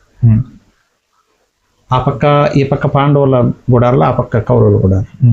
ఎంత అద్భుతమైన శిల్పం అంటే రాత్రిలో పక్షులకి కళ్ళు కనిపించవు. ఒక్క గుడ్లగూబకతో గుడ్లకు ఏం చేస్తుంది? ఆ పక్షుల గూళ్ళలో పోయి వాటి గుడ్లను మింగేసి వాటి చంపేసి చేస్తుంటుంది. అట్లా ఒక గుడ్లగూబ చిన్న పిల్లలు వాటి పొట్ట చీల్చి ఇసిరిసిరి వేస్తుంటది. దేనికి ఇండికేషన్? ఇది జరగబోయే కథకి ఇండికేషన్. అంతకంటే శిల్పం ఏం కావాలండి? అప్పుడు వాడు పోతాడు అశ్వత్థామ. నిద్రపోతున్నటువంటి ఉప పాండవులు ఉన్నారే పిల్లలు, వారిని చెప్పిస్తాడు. కథ నిర్మాణం చూడండి. ఒక భవిష్యత్తు కథా సూచన ఒక ఉపమానంతో సూచిస్తాడు. అద్భుతం. మనం ఇప్పుడు కూడా కథలు రాస్తున్నాం, అంత శిల్పం సాధించలేకపోతున్నాం. మరి ఆ విధంగా చూసినా కూడా మీరు శిల్పపరంగా చూడండి, సామాజిక పరంగా చూడండి, ఆధ్యాత్మికంగా చూడండి, అలాగే రాజకీయంగా రాజ్య వ్యవస్థ గురించి చూడండి. అంతా చదివే కొద్దీ నాలెడ్జ్. భారతం నాకు తెలిసి భారతాన్ని మించినటువంటి కావ్యం మరో భాషలో లేదండి. అద్భుతమైన కావ్యం. అట్లాగా కృష్ణుడు ఆ భారతానికి మూల సూత్రధారుడు. కృష్ణునికి లేకుండా కొన్ని పాత్రలు చూడండి. ద్రౌపది లేకుండా మీరు భారతాన్ని ఊహించండి, భారతం లేదు. కృష్ణుడు లేకుండా భారతాన్ని ఊహించండి, భారతం లేదు. ఈ రెండు ప్రధానమైన పాత్ర. ద్రౌపది, కృష్ణుడు వీరిద్దరూ లేకపోతే భారతం లేదు. వీళ్ళు ప్రధాన అంశం. అది ద్రౌపది అంటే చాలా ప్రేమ వీడికి. పెదనాయన కూతురు అవుతుంది ఇతనికి. ఇతను నల్లగున్నా చాలా అందగాడు. ఆమె అద్భుతమైన అందం. దారింటి పోయేవాడు అశ్వత్థామ లాంటి వాళ్ళు కూడా అన్న వరుస కావాల్సినటువంటి వాడు కౌరవుల అల్లుడు, వాడు కూడా ఆమె పైన కన్నేస్తాడు కదా. ఎందుకు వేస్తాడండి? వాడికి అక్క కావాలి కదా. ఎందుకు కన్నేస్తాడు అంటే ఆమె అందగత్తె. దారింటి పోయే వాళ్ళని కూడా మోహింపచేసే అంత అందగత్తె. కాబట్టి అందమే ఆడదాని శత్రువు అనే దానికి ద్రౌపది పాత్ర. ఇప్పటికీ ఇప్పుడు అందంగా ఉండే ఆడవాళ్ళకి ఇప్పుడు కూడా దాడి చేస్తారు కదా. ఆ రోజు అంతే, ఈ రోజు అంతే. దాన్ని ఎంత యథార్థమైన జీవితం ద్రౌపది. అట్లాగా ఆమెకు అండగా నిలబడినవాడు. అందుకే దేవుడు అయ్యాడు. అందుకే దేవుడు అంటే మనం సృష్టించుకున్నదే. దేవుడు ఎక్కువ మందికి మేలు చేస్తాడు, వాడి దేవుడు. అట్లా కృష్ణుడు దేవుడు. వాళ్ళకే కాదు, నేను చెప్తున్నా ఎంత ధర్మం అని. ఆ దాని వైపు మంచి కోసం, దాని మంచి వైపు నిలబడినాడు కాబట్టి అదే ధర్మం, ధర్మరక్షకుడు. కానీ అది దాన్ని భారతం గురించి మాట్లాడాలంటే ఎన్ని రోజులైనా మాట్లాడచ్చు. అట్లా కృష్ణుని జీవితాన్ని బ్యాక్గ్రౌండ్ చేసుకొని నేను అది రాశాను. అది బాగా సంచలనం, మంచి పేరు వచ్చింది. అదే ఆర్యులు రెండోసారి వచ్చినప్పుడు వాళ్ళని ఎదిరించిన వాడు. అట్లా ఎన్ని యుద్ధాలు చేసింటారు సార్ వాళ్ళతో? చాలా యుద్ధాలు లెక్క వేయలేదు, కానీ ఒక 20 అన్నీ చేసింటారు. చాలా యుద్ధాలు. అన్ని చేసినా కూడా రాజ్యం చేయలేకపోయినాడు. చేయలేక కాదు, తనకి ఒక నేను అనుకోవడం ఒక రాజ్య వ్యవస్థను స్థాపించాలి, రాజ్యంలో పాలనలో మునిగిపోకూడదు అని. దాంట్లో పడిపోతే మళ్ళీ మనము అతనికి నేను రాజులు అధికారం అనే లేదు అతనికి. అంటే ప్రపంచానికి ఏది మేలు అది చేయాలి. అందుకే దేవుడైనాడు. ఆ నవల్లో కూడా చివర ముసలాడు అయిపోయింటాడు ద్వారకలో. 129 సంవత్సరాలు బతికాడు. అతనికి 80 ఏండ్లు యుద్ధం జరిగినప్పుడు, కురుక్షేత్ర యుద్ధం జరిగినప్పుడు 80 ఏండ్లు అతనికి. మరి వీళ్ళు పాండవులు కూడా 70-80 ఏళ్ళ వయసులో యుద్ధం చేశారు, భారత యుద్ధం. మరి అతను రాధ ఉంది కదా, ఆ ముందే పెళ్ళి ఏంటి, భర్త ఉన్నాడు, రాధకు భర్త ఉన్నాడు. కానీ ఇతనికి ప్రేమికురాలు, కృష్ణుని ప్రేమించింది. ఆమె ఒకరోజు ద్వారకకు పోయి ఆ వైభోగం అంతా చూస్తుంది. మనం ఉంటే ఇక్కడ అడ్డు అనుకుంటాను, వచ్చేస్తాం. వస్తూ, కృష్ణ నేను చనిపోయే ముందు ఒకసారి నన్ను చూడు చాలు, ఇంకేమీ కోరికలు, వయసు అయిపోయి అంతా అయిపోయింది అని అంటే సరే అంటాడు. అప్పుడు అతను చనిపోయే ముందు కొన్ని 2-3 సంవత్సరాల ముందు, అయ్యో రాధ ఎలా ఉందో చూద్దామని వస్తాడు ఇక్కడికి, రేపల్లికి. వస్తే అంత బేగాలు వేసింటారు. ఆడెవరు ద్వారక కట్టినారు కదా, ఎవరో ఇండ్లు ఉంటాయి, వస్తూ పోతూ ఉంటారు, గొర్రెలు మేపుకునే వాళ్ళు, మేకలు వాళ్ళు, యాదవులు కదా, అట్లా ఉంటారు కొందరు. లాస్ట్ ఇల్లు రాదది, బేగం వేసింది. ఏముంది, సరే మనం రోజు కలిసే యమునా తీరం ఉంది కదా, సైకస వేదిక, ఇసుక పుట్ట, అక్కడ ఏమన్నా ఉంటుందేమో, పదామును బయలుదేరుతుంటే టాంగ్ టాంగ్ టాంగ్ అని వినిపిస్తుంది ఒక చోట. ఏమిటి అని పోతాడు. ఇప్పుడు కంబడేమో భుజాన్ని వేసుకొని తలగొడ్డు చుట్టుకొని ముసలివాడు అయిపోయింటాడు, పోయింటాడు. కృష్ణుడితే వాళ్ళకి ఎవరికి తెలియదు. ఒక బ్రాహ్మణుడు కృష్ణుడు ఇట్లా అందమైన విగ్రహం పెట్టేసి 1 గంట వహిస్తూ హారతిస్తాడు. ఒకరొకరు వచ్చేది, వారి కాలు మొక్కేది, తాంబూలాలు ఇచ్చి ఆశీర్వదించేది. ఇతను పోతాడు. ఎవరయ్యా అతను? తెలీదా? కృష్ణుడయ్యా ఇంత గొప్పోడయ్యా అని అంటాడు. ఇప్పుడు నాయన నాకు బతికుందని గుడి కట్టేసినారు, నేను నా జీవితం అంతా పోరాడాను ద్రవిడ సంస్కృతి కోసం. అవును, పోరాడాను. అంటే ఆర్యులు ప్రవేశపెట్టినటువంటి కుల వ్యవస్థ కానీ ఇవి పోవాలి అంటే నిచ్చెన వ్యవస్థ, అంటే విభజించడం. అవును, విభజించడం. శూద్రుడు అంటే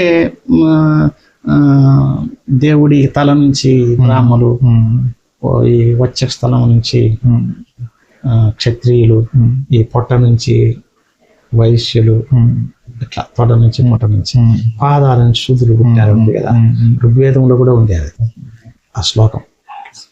మరి మనుస్మృతిలో కూడా ఉంది ఆ శ్లోకం. అట్లా ఎందుకు విభజించాలి మనుషులు? అంటే పాదముల నుంచి పుట్టిన వాళ్ళు ఇలా ఈ 3 వర్గాలకి సేవ చేయాలి. సేవ చేయాలంటే మానసికంగా ఏం చేయాలి? భక్తి అనే పేరుతో లొంగ తీసుకోవాలి.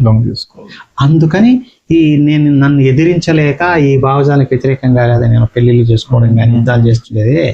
మరి మానసికంగా వాళ్ళకి తెలియకుండా మనకు బానిస అయిపోవాలి అనే ఉద్దేశంతో గుడులు అనేది కట్టారు అని నేను అన్నీ జయించాను. ఈ భావజాలాన్ని నుంచి ఈ సమాజం శూద్రులు బయటపడాలంటే ఎన్ని వేల సంవత్సరాలు పడుతుంది అనుకుంటే వెళ్ళిపోతుంది. అది కూడా చెప్పాను. నాకు అర్థమైంది, పురాణాలు చదివితే నాకు అర్థమైంది.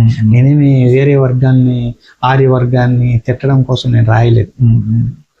అది నాకు అర్థమైంది. పురాణాలను మూల్యాంకనం చేయాల్సిన అవసరం. నా తర్వాత ఎందరో రాశారు మందులు. దీని తర్వాత రావణ అంట. అంతకుముందు అతను హిందీలో అతను రాశాడు వేరే, నేను నా తెలుగులో. తర్వాత స్తన్యం ఇస్తుంది ఆమె, ఎవరు, కృష్ణుడికి పోతన, ఆమె గురించి ఇట్లా చాలా వచ్చాయి. దానికి బహుశా నాది చదివిన తర్వాత బాగానే ఇన్ఫ్లుయెన్స్ అయినారు జనం. సింగిల్ షాట్ లో మొత్తం మీరు కొట్టుబడేశారు కదా సార్. చిన్న బుక్ లోనే మొత్తం అంతా, చిన్న బుక్ లోనే మొత్తం ఓకే కాదు, 300 అన్ని పురాణాలకు సంబంధించి అంతా చరిత్రకు సంబంధించి వేల సంవత్సరాల చరిత్రను సింగిల్ షాట్ లో ఒక మాటతో కొట్టిట్ అయిపోయాయి కదా సార్. అది అంత పరిశోధన చాలా శ్రమ పడ్డా.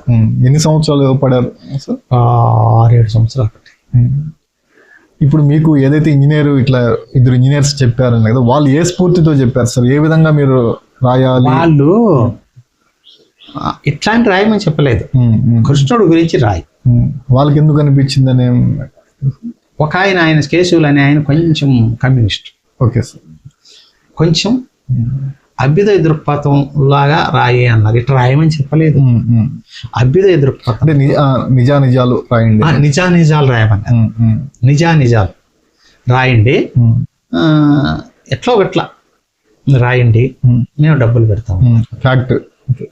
ఫ్యాక్ట్స్, నిజాలు చెప్పాలి. నిజాలు చెప్పాలి. అప్పుడు నిజాలు ఏముంటాయని ఇవన్నీ చదివిన తర్వాత ఆలోచించును తప్పకుండా ప్రతి పురాణాన్ని మూల్యాంకనం చేయాల్సిన అవసరం ఉంది అని అనిపించింది.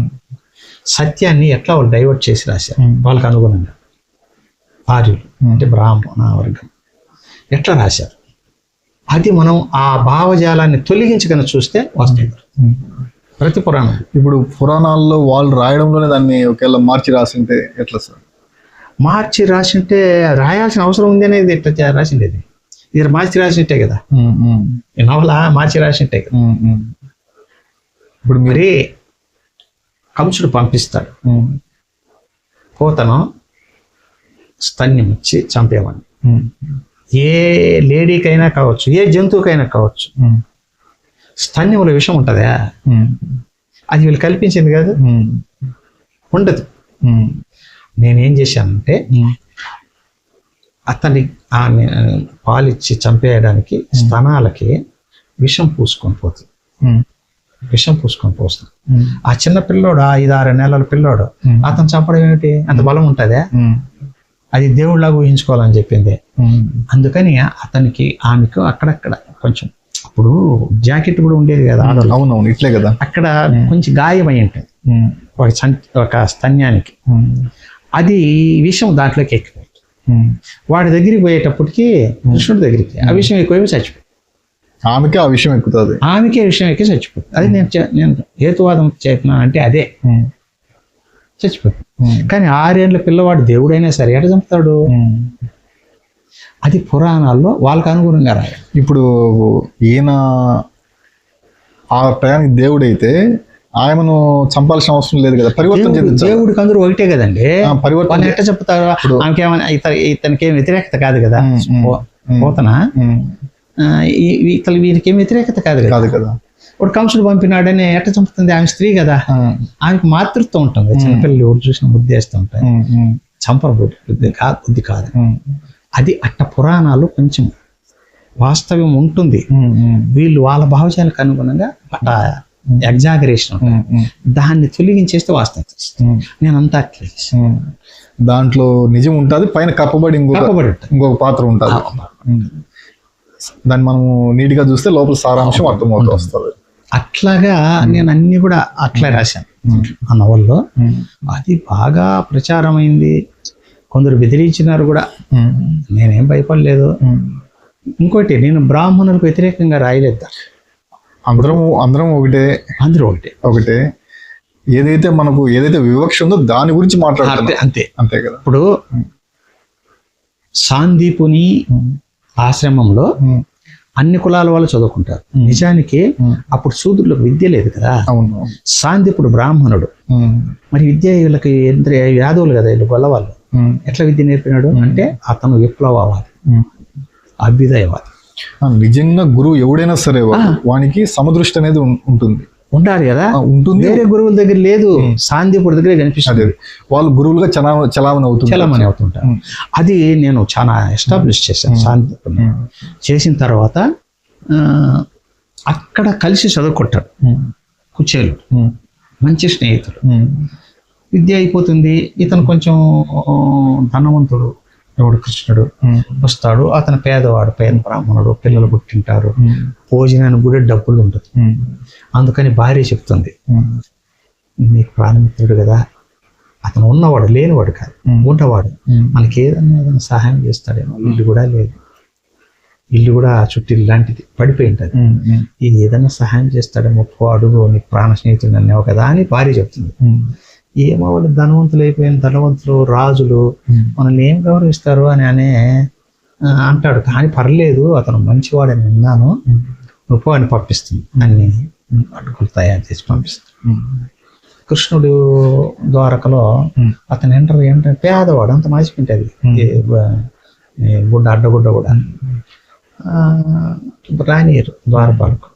కృష్ణుడు ద్వారం చూసి అరే అని అతనే వచ్చి తీసుకుపోయి కూర్చోబెట్టి స్నానం చేయించి వాడిని కౌగిలించుకొని చాలా ప్రేమగా ఇప్పుడు అడగాలనుకుంటాడు. తిండికి కూడా లేదు అట్లా అని చెప్తాడు. ఆడ కొంచెం ఇబ్బందిగా ఉంది, మా ఆవిడ ఇబ్బంది పడుతుంది, అక్కడ నేను వచ్చేసాను, వంటకు ధాన్యం కూడా లేదంటే నీకెందుకు నువ్వు ఉండవయ్యా పోదు అంటాడు. 2 నెలలు ఉన్నిస్తాడు. ఇప్పుడు బాధపడిపోయింటాడు, అన్నం దొరికిందో లేదో ఏం చేసిందో ఏమో అని. తరువాత చెప్తాడు, నువ్వు ఎంతో ఆదరించినావు, నేను నువ్వు ఇట్లా యుద్ధాలు అన్నీ చేసావు కదా, బ్రాహ్మణులకు వ్యతిరేకమేమో అనుకున్నాను అంటే అప్పుడు చెప్తాడు కృష్ణుడు, బ్రాహ్మణ జాతికి వ్యతిరేకం కాదు, వాళ్ళు అందరిలాగా మనుషులే, వాళ్ళు ప్రచారం చేసే భావజాలం ఉంది కులాలని అప్పటికి మనం పుట్టింటాడు మనుస్మృతికి సంబంధించింది. అంటే సమాజం ఐక్యంగా ఉండకుండా చేసేటటువంటి కుట్ర భావజాలం, ఈ శూద్రుని బానిసలుగా మార్చేసేటటువంటి భావజాలం, ఆ దానికి వ్యతిరేకతే గాని ఆ జాతి వ్యతిరేకం కాదు నేను అని చెప్తాడు. వీడు పోయేటప్పటికే పెద్ద బిల్డింగ్ కట్టించేస్తాడు. అందుకే 2 లేని ఉండే అంత అద్భుతమైన క్యారెక్టర్ నిజంగా. అతనికి మనం హెల్ప్ చేసినాడు అని చెప్తాం, ఏం హెల్ప్ చేసినాడు లేదు భాగవతంలో, సహాయం చేసినాడు అని ఉంటుంది. ఏమి సహాయం చేసినాడని నేను చెప్పాను. ఇతను ఇక్కడే కూర్చోబెట్టి వాళ్ళని పంపించి బిల్డింగ్ కట్టించి డబ్బులు ఇప్పి బంగారం అంతా కూడా ఇంట్లో పెట్టించి హ్యాపీగా ఉన్నానని చెప్పేసి వచ్చేసాడు. వీడు పోయింది కాచిరు. నిజంగా ప్రాణ స్నేహితుడు అంటే ఇట్లా కులానికి మతానికి అన్నిటికీ వ్యతిరేకంగా కృష్ణుడు, అందుకే అతను దేవుడు అయినాడు అనుకుంటాడు. అట్లా నేను రాశాను. అది అందువల్ల కొంచెం దాడి తగ్గింది, లేకపోతే దాడి ఎక్కువ అయ్యేది. మళ్ళీ ఘోరము. నిన్న ఒక ఛానల్లో చేశారు, ఒక వీడియో చేశారు. వారు ఏం చెప్తారు అంటే ఆల్బర్ట్ ఐన్స్టీన్ సంస్కృతం వచ్చునని, ఆయనకు ఒక భారతీయుడు ఆయన దగ్గరికి వచ్చినప్పుడు ఆయన సంస్కృతంలో మాట్లాడాడు ఆల్బర్ట్ ఐన్స్టీన్. అప్పుడు ఆయన భారతీయుడు రిప్లై సంస్కృతంలో ఇవ్వలేకపోయినాడంట. అప్పుడు ఐన్స్టీన్, మీరు భారతీయుడు అయి ఉండి సంస్కృతం రాదా నీకు అని మాట్లాడినట్టు, ఎంత పిల్లలకి సంస్కృతం నేర్చుకోవాలి అని చెప్పడం, అది మనం చూసినా కూడా మనం కూడా డైలమాలో పడిపోతాం. అంత నీట్గా, అంత ఎక్కడ కూడా సౌండ్లో కూడా వైబ్రేషన్ కూడా లేకుండా అంత నీట్గా చెప్తున్నారు. సంస్కృతం ఎప్పుడు పుట్టింది, ఏ భాష ముందు, ఇప్పుడు ఏ ప్రాంతంలో ఒక 100 కిలోమీటర్లు కూడా పదాలు తేడా ఉంటాయి. ఇప్పుడు చిత్తూరులో పదాలు వాడితే కడపలో పదాలు వాడతారు. అంటే ఆ స్లాగ్ కావచ్చు, మెజారిటీ పదాలు కామన్గా ఉండొచ్చు. అంటే ప్రతి 100 కిలోమీటర్లకు మారుతూ వస్తుంది. ఏది ఆ నేల నేర్పిన మాటలు మాట్లాడతారు. ఆ ఊరు, ఆ నేల, ఆ ధాతువు ప్రకారం వాళ్ళు మాట్లాడతారు. నా భాషను మీరు కాదని హక్కు లేదు, మీ భాషను నేను కాదని హక్కు లేదు. ఈ సంస్కృతం ఎట్లా పుట్టింది, ఎప్పుడు పుట్టింది, అవన్నీ క్వశ్చన్ మార్కులే. అవన్నీ వీళ్ళేందంటే అన్నిటికీ తల్లి భాష అంటారు. కానీ అన్ని భాషల నుంచి పుట్టింది ఈ భాష. అన్ని భాషలు ఈ భాషకు తల్లి అనేటట్టుగా ఉంటుంది. ఎందుకు అంటే ఇప్పటికి కూడా మనకు లిపి లేని భాషలు ఉన్నాయి. ఏంటంటే అది ఆగిపోయింది. ఇది ఇప్పుడు కూడా తెలుగు భాష కూడా లిపి ఉండదు. ఒక రోజు మనం తయారు మనము తయారు చేసుకున్నాము. అప్పుడు గుర్తులతో లిపి ఉండేది, అంటే బొమ్మల లిపి, చిత్రలిపి ఫస్ట్, చిత్రలిపి అట్లాగే మార్పు వచ్చి ఒక శబ్దానికి ఒక ప్రతీక అట్లా చేసినాము. నువ్వు కాదనే శక్తి నీకు హక్కు ఎవరు ఇచ్చారు? ఒకటి ఫండమెంటల్ ఏంటంటే, అసలు మెకాలే కాలం వరకు కూడా అవును ఇండియాలో శూద్రులకి అనే వాళ్ళకి విద్య లేదు. సంస్కృతం ఎట్లా వచ్చి ఉంటుంది? ఇప్పుడు ఇండియన్ సంస్కృతం మాట్లాడలేదు అంటే ఎట్లా మాట్లాడదు? ఫండమెంటల్ తప్పది. ఇప్పుడు మెకాలేని కూడా చాలా విష ప్రచారం చేస్తారు. ఆయన ఏమిటంటే, ఆయన కొన్ని సంస్కరణలు తెచ్చాడు, ఓకే ఫైన్. ఆయన గురించి మంచిగా ఒక వార్త విన్నాను నేను. అది మంచిదా కాదా తప్ప కరెక్ట్ అనేది వేరే విషయం. వీళ్ళ జ్ఞానం, భారతీయ జ్ఞానము ప్రపంచానికి అందాలంటే ఏం చేయాలి? వీళ్ళకి ఇంగ్లీష్ వచ్చి ఉండాలి. వీళ్ళకి ఇంగ్లీష్ వస్తే వీళ్ళు మనకు నేర్పుతారు జ్ఞానం. ఆంగ్ల విద్యను ప్రవేశపెట్టింది కారణం అది. దాన్ని ఎట్లా చేస్తారంటే ఈ ఇంకో రకంగా మారుస్తారు. నిర్బంధ విద్య, ఆ విద్య, ఇట్లా మారుస్తారు. అంటే ఒకటి, వాళ్ళు ఇంగ్లీషు నేర్పించడానికి ప్రధానమైన కారణం ఏంటంటే వాళ్ళ క్రిస్టియన్ మతాన్ని ప్రచారం చేయడానికి మిషనరీలు అనే పేరుతో ప్రారంభించారు కావచ్చు. మొట్టమొదట మెయిన్ గా వాళ్ళ మతాన్ని ప్రచారం చేయడానికి ఇంగ్లీషు వాళ్ళకి తెలియాలి. ఇంగ్లీష్లో నేర్పిస్తే ఇంగ్లీష్లోనే కదా అంతా. ఈ బైబిల్ అంతా మిషనరీలు అనేది స్కూల్, అంతకుముందు స్కూల్ లేవు. మిషనరీలు అంతా, మిషనరీ అంటే ఇప్పటికి కూడా అయితే కదా మతాన్ని ప్రచారం చేయడం. కాబట్టి మత ప్రచారం కోసమే ప్రవేశపెట్టారు. కాకపోతే ఆయన సామాన్యులు కూడా చదువుకోవాలనేటటువంటి దృక్పథం ఉంది. దాని వెనక మత ప్రచారం కోసం అయి ఉండొచ్చు. కానీ సామాన్యులకు కులాలకు అతీతంగా అందరికి విద్య అందాలనేటటువంటి దృష్టి బ్రిటిష్లు మన దేశానికి ఇచ్చినటువంటి వారు. నిజం. బ్రిటిష్లు రాలేదనుకోండి, ఇప్పుడు కూడా చెట్టు కింద కూర్చొని అని సంస్కృతం మంత్రాలు చదువుకోవచ్చు. నిజం అంటే. కాబట్టి బ్రిటిష్ వాళ్ళ వల్ల ఏమన్నా మేలు జరిగిందంటే కొన్ని మేలు జరిగినాయి. అందులో విద్య అనేది, ఆధునిక విద్య మనకి వాళ్ళు ఇక్కడ ఇక్కడ ప్రవేశపెట్టి సక్సెస్ అయిపోయింది. అందువల్ల మనం ఇప్పుడు ప్రపంచ మేధావుల్లో కూడా ఇండియన్స్ ఎక్కువ ఉన్నారు మొదటి స్థానంలో. కారణం ఏంటంటే ఇంగ్లీష్ రావడం. ఇప్పుడు ప్రపంచ జ్ఞానం అంతా ఇంగ్లీష్ లో ఎక్కువ ఉంటుంది. వాళ్ళు ఇంగ్లీష్ లో ప్రపంచ ముక్కాలు భాగం ప్రపంచాన్ని పరిపాలించారు. వాళ్ళు పరిపాలించిన దేశాల్లో అంతా ఇంగ్లీష్ ఉంది. మరి లిటరేచర్ కానీ జ్ఞానం అంతా కూడా ఇంగ్లీష్ లో రాయబడ్డది. అందువల్ల ఇంగ్లీష్ చదవడం వల్ల ప్రపంచ జ్ఞానం అందుబాటులోకి వచ్చింది. కాబట్టి అది గొప్ప ప్రయోజనం. అంతేగాని సంస్కృతం, ఐన్స్టీన్ సంస్కృతం చదివినట్టు అంత అంబగ్గండి. ఎందుకనంటే మీరు చెప్పారు ఈ సంస్కృతం ఇప్పుడు ఏమిటి పుట్టింది ఎట్లా అంటే, ఇరాన్, ఇరాక్ ప్రాంతం నుంచి వచ్చారు ఆర్యులు. వాళ్ళ భాష సంస్కృతం మొదట. ఇప్పుడు లేదా ఆ సంస్కృతం కలిసిపోయింది. ఆ సంస్కృతంలో వచ్చారు. మన ఇండియాకి వచ్చినప్పుడు ద్రవిడ భాష ఉంది. అవును. ఈ ద్రవిడ భాష దాన్ని ఆర్యన్ భాష అంటారు. సంస్కృతం కలిసిపోవడం వల్ల ఇండో ఆర్యన్ లాంగ్వేజెస్ అనేటివి పుట్టే. అందులో ద్రవిడ భాషతో కలవడం వల్ల పుట్టినటువంటి, అప్పుడు 2-3 భాషలు ఉండేవి. ఆ ద్రవిడ భాషతో కలవడం వల్ల 24 భాషలు పుట్టాయి. తెలుగు, కన్నడం, మలయాళం, గదబ, కొడగు, బ్రాహ్వి, ఇలా 24 భాషలు పుట్టాయి. అందుకే ప్రతి భాషలోనూ కన్నడంలో అయితే 70% సంస్కృత పదాలు. అదే తమిళంలో సంస్కృత పదం అరుదు. అంటే మొట్టమొదట అది పుట్టింది అంటారు. ద్రవిడ భాష నుంచి సంస్కృత కలవడం వల్ల మొదట అది పుట్టింది అని. కాబట్టి దాంట్లో తక్కువ ఉంటాయి అనేది. వాళ్ళు ఏం చేసిన రియల్ ద్రవిడ భాష మాదే అంటారు. రియల్ ద్రవిడ భాష లేదు, రియల్ సంస్కృతము లేదు, చచ్చిపోయినాయి. వాటి నుంచి పుట్టినటువంటి ఇప్పుడు ఒక అబ్బాయి ఒక అమ్మాయి పెళ్లి చేసుకుంటారు, పిల్లలు పుడతారు. పిల్లలు పెద్ద అయినాక వీళ్ళు ముసలిలు అయిపోతారు. ముసలిలు అయిపోయి ఏం చేస్తారు? చచ్చిపోతారు. కానీ వాళ్ళ సంతానం ఉంటారు, వాళ్ళ సంతానం ఉంటుంది, వాళ్ళ సంతానం ఉంటుంది. మరి మూల పురుషులు అట్లాగే ద్రవిడం, సంస్కృతం ఎప్పుడు చచ్చిపోయినాయి. దాని నుంచి పుట్టిన భాషలు ఇప్పుడు ఉన్నాయి. వీటిలో కూడా చాలా మార్పులు వస్తున్నాయి. మరి ఇప్పుడు ఉదాహరణకి ఇంగ్లీష్ ఎంత డామినేట్ అయిపోయిందంటే, సెల్ ఉంది. సెల్లో ఏదైనా మెసేజ్ పంపండి అని అంటే సెంట్ చేసినాను అంటాడు. సెంట్ చేసినాను మామూలు పదం అయిపోయింది. నేను సెంట్ చేసినాను చూడండి సార్ అంటాడు. ఏమయ్యా పంపించాననే పాట చచ్చిపోయాయి కదా. మన భాషను మనమే చంపుకుంటున్నాం. కాబట్టి అదేదో సెంట్ చేసినానంటే పోజు, ఇది భలే ఇంగ్లీష్ వచ్చినట్టు అన్నట్టుగా. అట్లా ఫోజుల వల్ల కూడా భాషకు దెబ్బ తగులుతాం. మళ్ళీ అట్లా అతిగా కొన్ని భాషలు ఏర్పడతాయి. ఎక్కువ ఇంగ్లీష్, తెలుగు పదాలు కలిసి అదొక భాష తయారవుతుంది రాబోయే కాలం. అంతే, అది మార్పు, నిత్య మార్పు అది.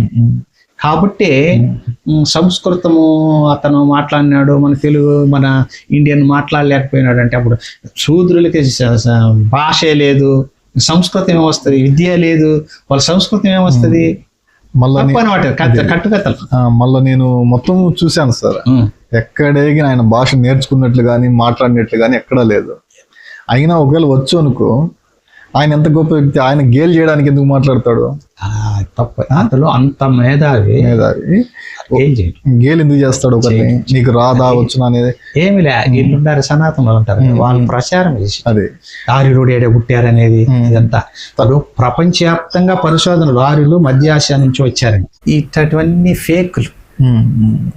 అతను సంస్కృతం చదువుకో ఉండొచ్చు కానీ ఇతరుని, ఇప్పుడు పరాయ భాషని, ఇప్పుడు ఇంగ్లీష్ అనుకోండి, చిన్నప్పటి నుంచి ఇంగ్లీష్ మీడియం చదివితే ఇంగ్లీష్ వస్తుంది. మనం హిందీ మనకు టచింగ్ లేదనుకోండి, హిందీ మాట్లాడతాం మనం, అర్థమవుతుంది. అక్కడ ఒకటి నేను ఇండియాలో మాట్లాడతారు కాబట్టి. అవును.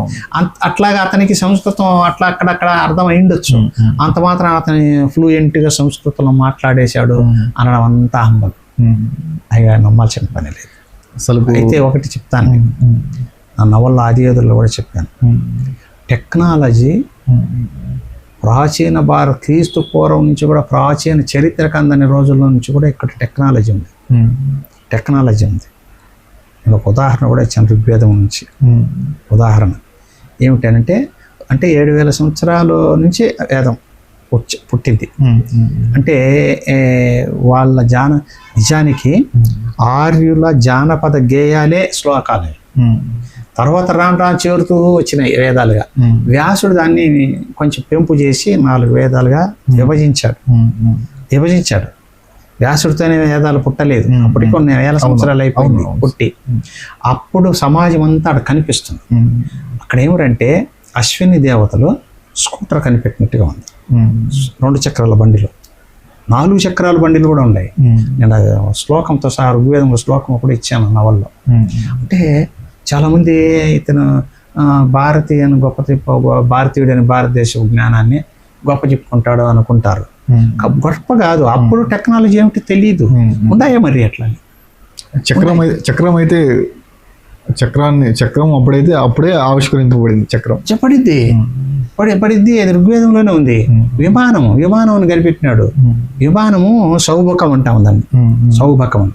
ఎవడెవడో మెసేజ్ పెట్టినాడు, సౌభకం అని కల్పించినారు రాసాయన గారి నవల్లో అని, ఇటీవల 2 నెలల క్రితం. అంటే సౌభకం అంటే నేను ఎందుకు సృష్టించాను, ఉంది అది సౌభకం. పుష్పక విమానం పేరు సౌభకం. దాన్ని వాళ్ళు ఒక రాజుకి ఇచ్చినారు. ఎవరు వాళ్ళే శాస్త్రజ్ఞులు, ఎవరు అశ్విని దేవతలు, వాళ్ళు తయారు చేసి ఇచ్చినారు. అదే రావణుడు వాడేది. మరి లేదంటే ఎట్లాగా? మనం పుష్పక విమానం అంటే ఆకాశంలో అది వచ్చేస్తుంది దేవుడిలాగా, అంటే దేవుడు కాదు, టెక్నాలజీ. ఆ కాలంలో టెక్నాలజీ, ఏ టెక్నాలజీ వాడినాడో తెలియదు మనకి, కానీ ఉంది టెక్నాలజీ ఉంది. ఆయా కాలానికి అనుగుణంగా ఆ టెక్నాలజీ ఉంటుంది. అది మనకు అందలేదు. అంత మాత్రాన వాళ్ళకి ఏమి లేదు ఇట్లా అనడం తప్పు. వాళ్ళు మనకంటే గొప్పగా బతికినారు. కాబట్టి ఈ టెక్నాలజీ ఇంకొక 50,000 25,000 సంవత్సరాల తర్వాత ఈ టెక్నాలజీ ఉంటుందో వేరే టెక్నాలజీ ఉంటుంది. ఇప్పుడు ఉదాహరణకి సెల్లులు అనుకోండి, టీవీలో ఇప్పుడు ఎట్లంటే మధ్యలో తెర కనిపిస్తుంది కదా, మనం ఊహిస్తామా? ఇప్పుడు వచ్చింది కదా కొత్తగా. ఇంకా రాబోయే కాలంలో ఏముండవు, తెర ఇట నొక్కితే తెర కనిపిస్తుంది, చూస్తాం, గాలిలోనే ఉంటుంది తెర. అది పోతాయి. అప్పుడు ఏమవుతుంది, ఇట్లా టీవీలు ఉండేవి తెలియదు జనం. రికార్డ్, ఇప్పుడు నాలెడ్జ్ ఉంది, రికార్డ్ చేసినారు కాబట్టి తెలుస్తుంది. అప్పుడు దేవాలయాల పైన చెక్కేవాళ్ళు. దేవాలయాలు ఎప్పుడు పుట్టినాయి? క్రీస్తు పూర్వం 3-4 శతాబ్దం నుంచి పుట్టినాయి, అంతకుముందు లేవు. అంటే దేవాలయాలు ఎట్లా పుట్టినాయంటే క్రీస్తు పూర్వం 8వ శతాబ్దంలో జైన మతం పుట్టింది. మళ్ళీ 200 సంవత్సరాలకు బౌద్ధ మతం పుట్టింది. వీళ్ళు ఆరామాలు కట్టారు. ఆరామాలు, ప్రార్థనా స్థలాలు. ఆ ఆరామాలు అంటే ఒక బుద్ధుడో లేకుంటే వృషభదేవుడో జైనములో వాళ్ళు చనిపోతే వాళ్ళ శరీరంలో వెంట్రుకో లేదా ఏదో ఒకటి తెచ్చి ఇంకొక చోట పెట్టి అక్కడ దాన్ని పూడ్చి సమాధిలకు కట్టి అక్కడ ధ్యానం చేస్తారు. అట్లా గుడులు పుట్టాయి. వాటిని ధ్వంసం చేసి తర్వాత ఈ జైన వైష్ణవ మతాలు అంటాం కదా, ఇది శైవ, శాక్తేయము, వైష్ణవము, వీళ్ళు కొట్లాడుకుంటూ మళ్ళీ అక్కడ మాత్రం ఏకమైపోయి ఈ బౌద్ధ జైన మతాలను తరిమేశారు వాళ్ళని. ఆ ప్రార్థనా మందిరాలని చోటను పీకేసి వీళ్ళు విగ్రహాలు పెట్టారు. అట్లా విగ్రహారాధన వచ్చింది మనకి. ఇది అయోధ్య సాకేతపురం కదా, అయోధ్య. మళ్ళీ ఈ ముస్లింలు మన దాడి చేసి వీళ్ళు చేసిన పని వాళ్ళు చేసినారు. అప్పుడు ఏంటంటే ఏం జరిగిందంటే ఇక్కడ ఒక దోపిడీ ఉంది. ఇదంతా మొత్తం అంతా సంపదనంతా టెంపుల్స్ లో పెట్టేది అది ఉండేది. ఇప్పుడు వాళ్ళు యుద్ధం చేయాలంటే ఎవరి మీద చేయాలా? మనము ఓడగొట్టాలంటే ఏం చేయాలా? గుడుల పైన చేయాలా. మనం వాల్యుబుల్ ఏదైతే దాని మీదనే చేస్తారు కదా. అంతే. ఇప్పుడు నేను కొట్టాలంటే మీ పంటను ధ్వంసం చేస్తాను. ఒకటి కూడా ఆలోచించండి. మనం ఇల్లు పెడతాం కదా, స్టోన్ వేస్తాం, దాన్ని ఏమంటాం? ప్రారంభం. స్టోన్ వేస్తాం, ఫౌండేషన్ స్టోన్ రాయి, దాని కింద డబ్బు పెడతాం. ఇప్పుడు కూడా గమనం ఇప్పటికి కూడా పోలేదు. అంటే దేవాలయం కట్టేటప్పుడు కూడా నిధులు వేసేవాళ్ళు తెలియకుండా, శత్రువులకు తెలియకుండా ఉండడానికి. అందుకని దేవాలయాలు కూల్చినారు. కాబట్టి ముందంతా ధనాన్ని అంతా కూడా దొంగలకు దొరకకుండా ఉండాలంటే దేవాలయం గుడుల కింద కట్టాలి. అదెందుకు పద్మనాభ టెంపుల్ ఉంది కదా, వేల కోట్లు, అంత ప్రజల డబ్బే కదా అది. అదే ప్రజల డబ్బే. దేవాలయంలో ఉంది లోపల. అది శ్రమ దోపిడీనే కదా. ఆ శ్రమ దోపిడీ అనేది వేరే, అది వేరే. కానీ డబ్బు ఎట్టన్నా కానీ విదేశీస్తులు దోచుకోకుండా ఉండడానికి దేవాలయాలే వాళ్ళకు రక్షణ అయింది. అట్లా అందుకే వాళ్ళు దేవాలయాలు పగలగొట్టారు. ఎవరు ఆఫ్ఘనిస్తాన్ నుంచి ఇట్లా వచ్చిన ముస్లిం రాజులు ఉన్నారే, వాళ్ళు దేవాలయాలను ఎందుకు ధ్వంసం చేసినారంటే మతపరంగా ఒక పాయింట్. ఇంకో పాయింట్ ఇది కూడా ఒక పాయింట్. ఇప్పుడు కొత్తగా ఏంటంటే ఈ ఆర్యన్ థియరీ అది తప్పు, అది బ్రిటిష్ వాళ్ళు అల్లింది అంటారు. ఇట్లా మళ్ళీ ఇప్పుడు ఇంకో రకం చూపిస్తాం చుక్కలు మనకు. అది తప్పు అండి. వీళ్ళు మనం కొన్ని మాట్లాడకూడదు కానీ సనాతనం అనే పేరుతో వీళ్ళు అట్లా చేస్తారు. అసలు కొశాంబి ఎవరు? అలాగే చాలా విదేశస్తులైనటువంటి వాళ్ళు కూడా పరిశోధన చేశారు. వాళ్ళు సైంటిఫిక్ గా చేశారు. బ్రెయిన్ ఊహించుకొని చెప్పేది కాదు. ఇప్పుడు కూడా మనకు మన చరిత్రక ఆధారాలు కూడా ఎన్నో, మన బ్రిటిష్ వాళ్ళు గెజెట్స్ కానీ, ఆ తర్వాత అంతకుముందు వచ్చిన యాత్రికులు కానీ, అప్పుడు అంటే పేపరు అవన్నీ స్టార్ట్ అయ్యాక అవును వాళ్ళంతా ఆ రోజు ఏం చూసినారు, ఏం రాసినడియే ఇప్పుడు అంతా మనకు మూలాధారాలు. అది తప్పు అంటారు వీళ్ళు తప్పు అంటారు. అవి వీళ్ళు చెప్పేది నిజమని మనం నమ్మాలి. అది వీళ్ళు తట్టు మనం నిజమని నమ్మాలి. వీళ్ళు మత ఛాదస్తులు, కొన్ని ఒప్పుకోరు, మత ఛాదస్తులు. నేను కూడా విన్నాను. వాళ్ళతో ఏం మాట్లాడేది లేదు, సైలెంట్గా వెళ్ళిపోతాము. ఎందుకంటే దేశం పైన భక్తి ఉంటుంది, మన జాతి పైన మనకు భక్తి ఉంటుంది. అట్లని ఇట్లా ఒక భావజాలాన్ని ప్రచారం చేసి ఇంగ్లీష్ వాళ్ళు అనుకుందాం, ఇంగ్లీష్ వాళ్ళు మన దేశానికి రాలేదంటే ఎట్లుంటది? ఇప్పుడు ఏంటంటే అన్ని ఏంటంటే వాళ్ళ మీద దోసేది, బ్రిటిష్ వాళ్ళ మీద దోసేసేది తప్పు కదా. ఇంకేమన్నమాట ముస్లిమ్స్ మీద దోసేసేది. ఇప్పుడు మీకు ఉదయం చెప్పిన కల్లూరి భాస్కర్ ఆయన మన భారతదేశ చరిత్రని, ఈ పురాణాలు వీటన్నిటిని క్రోడీకరించి ఒక పెద్ద గ్రంథం రాశారు. ఈ ఆర్యులు ఇట్లా. అతను కూడా మొదట కాదు, కొశాంబి లాంటి వాళ్ళు చాలా మంది రాశారు. అంతకుముందు చాలా పరిశోధకులు రాశారు. అదంతా ఇంకా విస్తారంగా రాశాడు ఆయన. ఈ మధ్యలో ఏమిటంటే మన మూలాలు అని, ఆ పూర్తి పేరు గుర్తులేదు, పుస్తకం పేరు, 1000 పేజీల పైన. అంటే ఆర్యులు తరిమేసినటువంటి ద్రవిడ జాతి ఉండే హరప్ప మహంజదారు నుంచి అన్ని దేశాలకు వెళ్ళిపోయినారు. అసలు ద్రవిడ జాతి లేకుండా చంపేయాలనుకున్నారు. రకరకాలుగా వెళ్ళిపోయినారు దేశాలు వదిలేసి. అట్లా 3/4 దేశాల్లో డిఎన్ఏలు పరిశోధన చేసి చెప్పాడు ఆయన. 3/4 ద్రవిడ జాతుల డిఎన్ఏలు ఉన్నాయి దేశాల్లో అని. అది ఎట్లా తప్పు అంటావు? డిఎన్ఏ అనేది తప్పు అంటావా నువ్వు? దాన్ని మనం కాదనలేం కదా. అంతే వాళ్ళు కూడా, ఆర్యులు కూడా అంతే. అట్లాగా చెప్పడం వీళ్ళు మత ఛాందస్సు చెప్తారండి. ఇప్పుడు మతం అంటే మనమేం వ్యతిరేకం కాదు, కానీ మన జాతి పైన మన దేశం పైన మనకు అపారమైన భక్తి మనం ఎవరు ఉంటుంది. మనము వాస్తవాలు దాన్ని మనకు అనుగుణంగా చెప్పేసుకోవడం అనేది అది చరిత్ర వక్రీకరించి చాలా తప్పది. అదే అదే చరిత్రను వక్రీకరించడం. ఇప్పుడు మనం ఎవరు మనం క్వశ్చన్ మార్క్, మనకే క్వశ్చన్ మార్క్ అయిపోతుంది వీళ్ళని చూస్తా ఉంటే. ఈ మధ్యలో ఆ భావజాలం ఎక్కువైంది. గాంధీని తిట్టడము, నెహ్రూని తిట్టడము, అదేదో పెద్ద ఫ్యాషన్. అది జరిగిపోయిన కాలం. నువ్వు బెటర్ గా చెయ్యే. ఇప్పుడు నువ్వు ఇది ఎందుకు చేయలేదంటే ఆడిపోతాడు. అతనికి ఏమి సంబంధం? ఇది తప్పది. నువ్వు రెక్టిఫై చెయ్యి. ఇంకేమన్నా మాట్లాడితే దేశద్రోహి, నువ్వు రెక్టిఫై చెయ్యి. ఇంకేమన్నా మనం ఏమైనా ఇంకొంత మాట్లాడితే దేశద్రోహి అనేస్తుంది. దేశద్రోహి అంటారు. ఆ ప్రమాదం చేసిన ఆశ్చర్యంలే, అట్లా అయిపోయింది. అట్లా కాదు, తప్పది. అసలు వీళ్ళు దేవుని పేరు చెప్పుకొని ద్వేషభావం ఎందుకు వస్తుంది వీళ్ళకి? వీళ్ళు ఒక విధమైనటువంటి, నిజానికి మతం అంటే ఏంటండి, నిజాన్ని ఓర్వలే.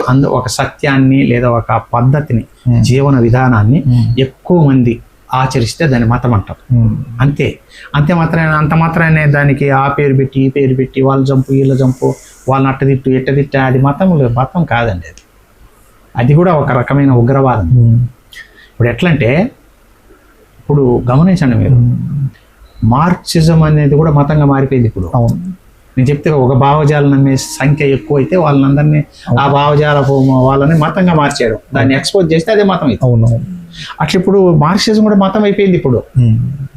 అందుకే వాటి విలువ తగ్గింది. మతంగా ఎప్పుడు మారుతుందో అప్పుడు విలువ తగ్గుతుంది ఆ భావజాలానికి. అట్లా ఇప్పుడు కమ్యూనిస్ట్ భావజానికి కూడా విలువ, క్యాడర్ తక్కువ కావడానికి గొప్ప థియరీ అది. మార్క్సిస్ట్ సిద్ధాంతం మామూలు కాదు. ఆ సమసమాజము అని అందరూ ఒకటిగా ఉండాలనేది అద్భుతమైనటువంటి థియరీ అండి.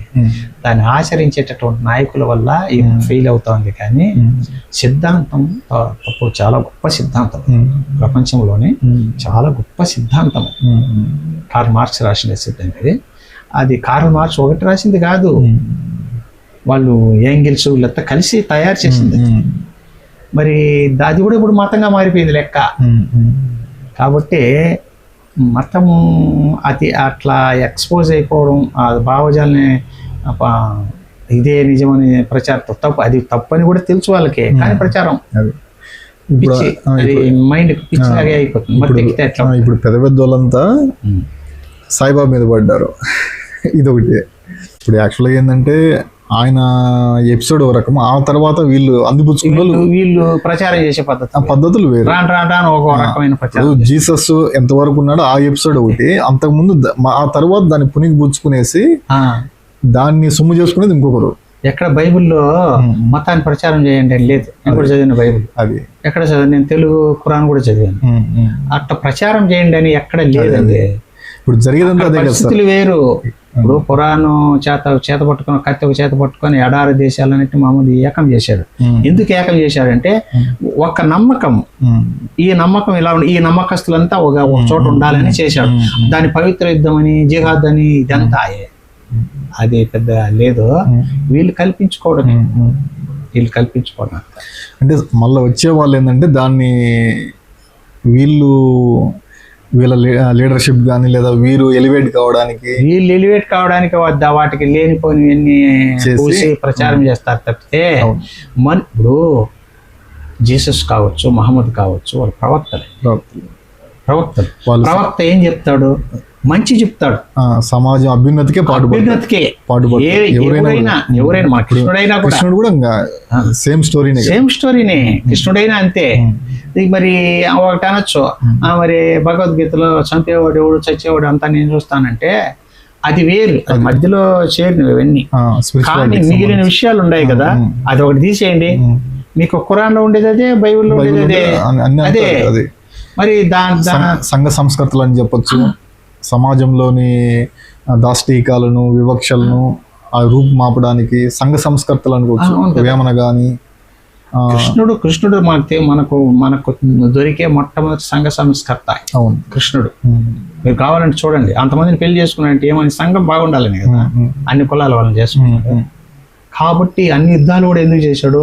ఆ చిన్న దేశాలు విడిపోయి కొట్లాడుకొని చావద్దంటారు నాయన అని వాటిని ఏకం చేయడానికి యుద్ధాలు చేశారు. సమగ్రత, సమైక్యత దానికోసమే.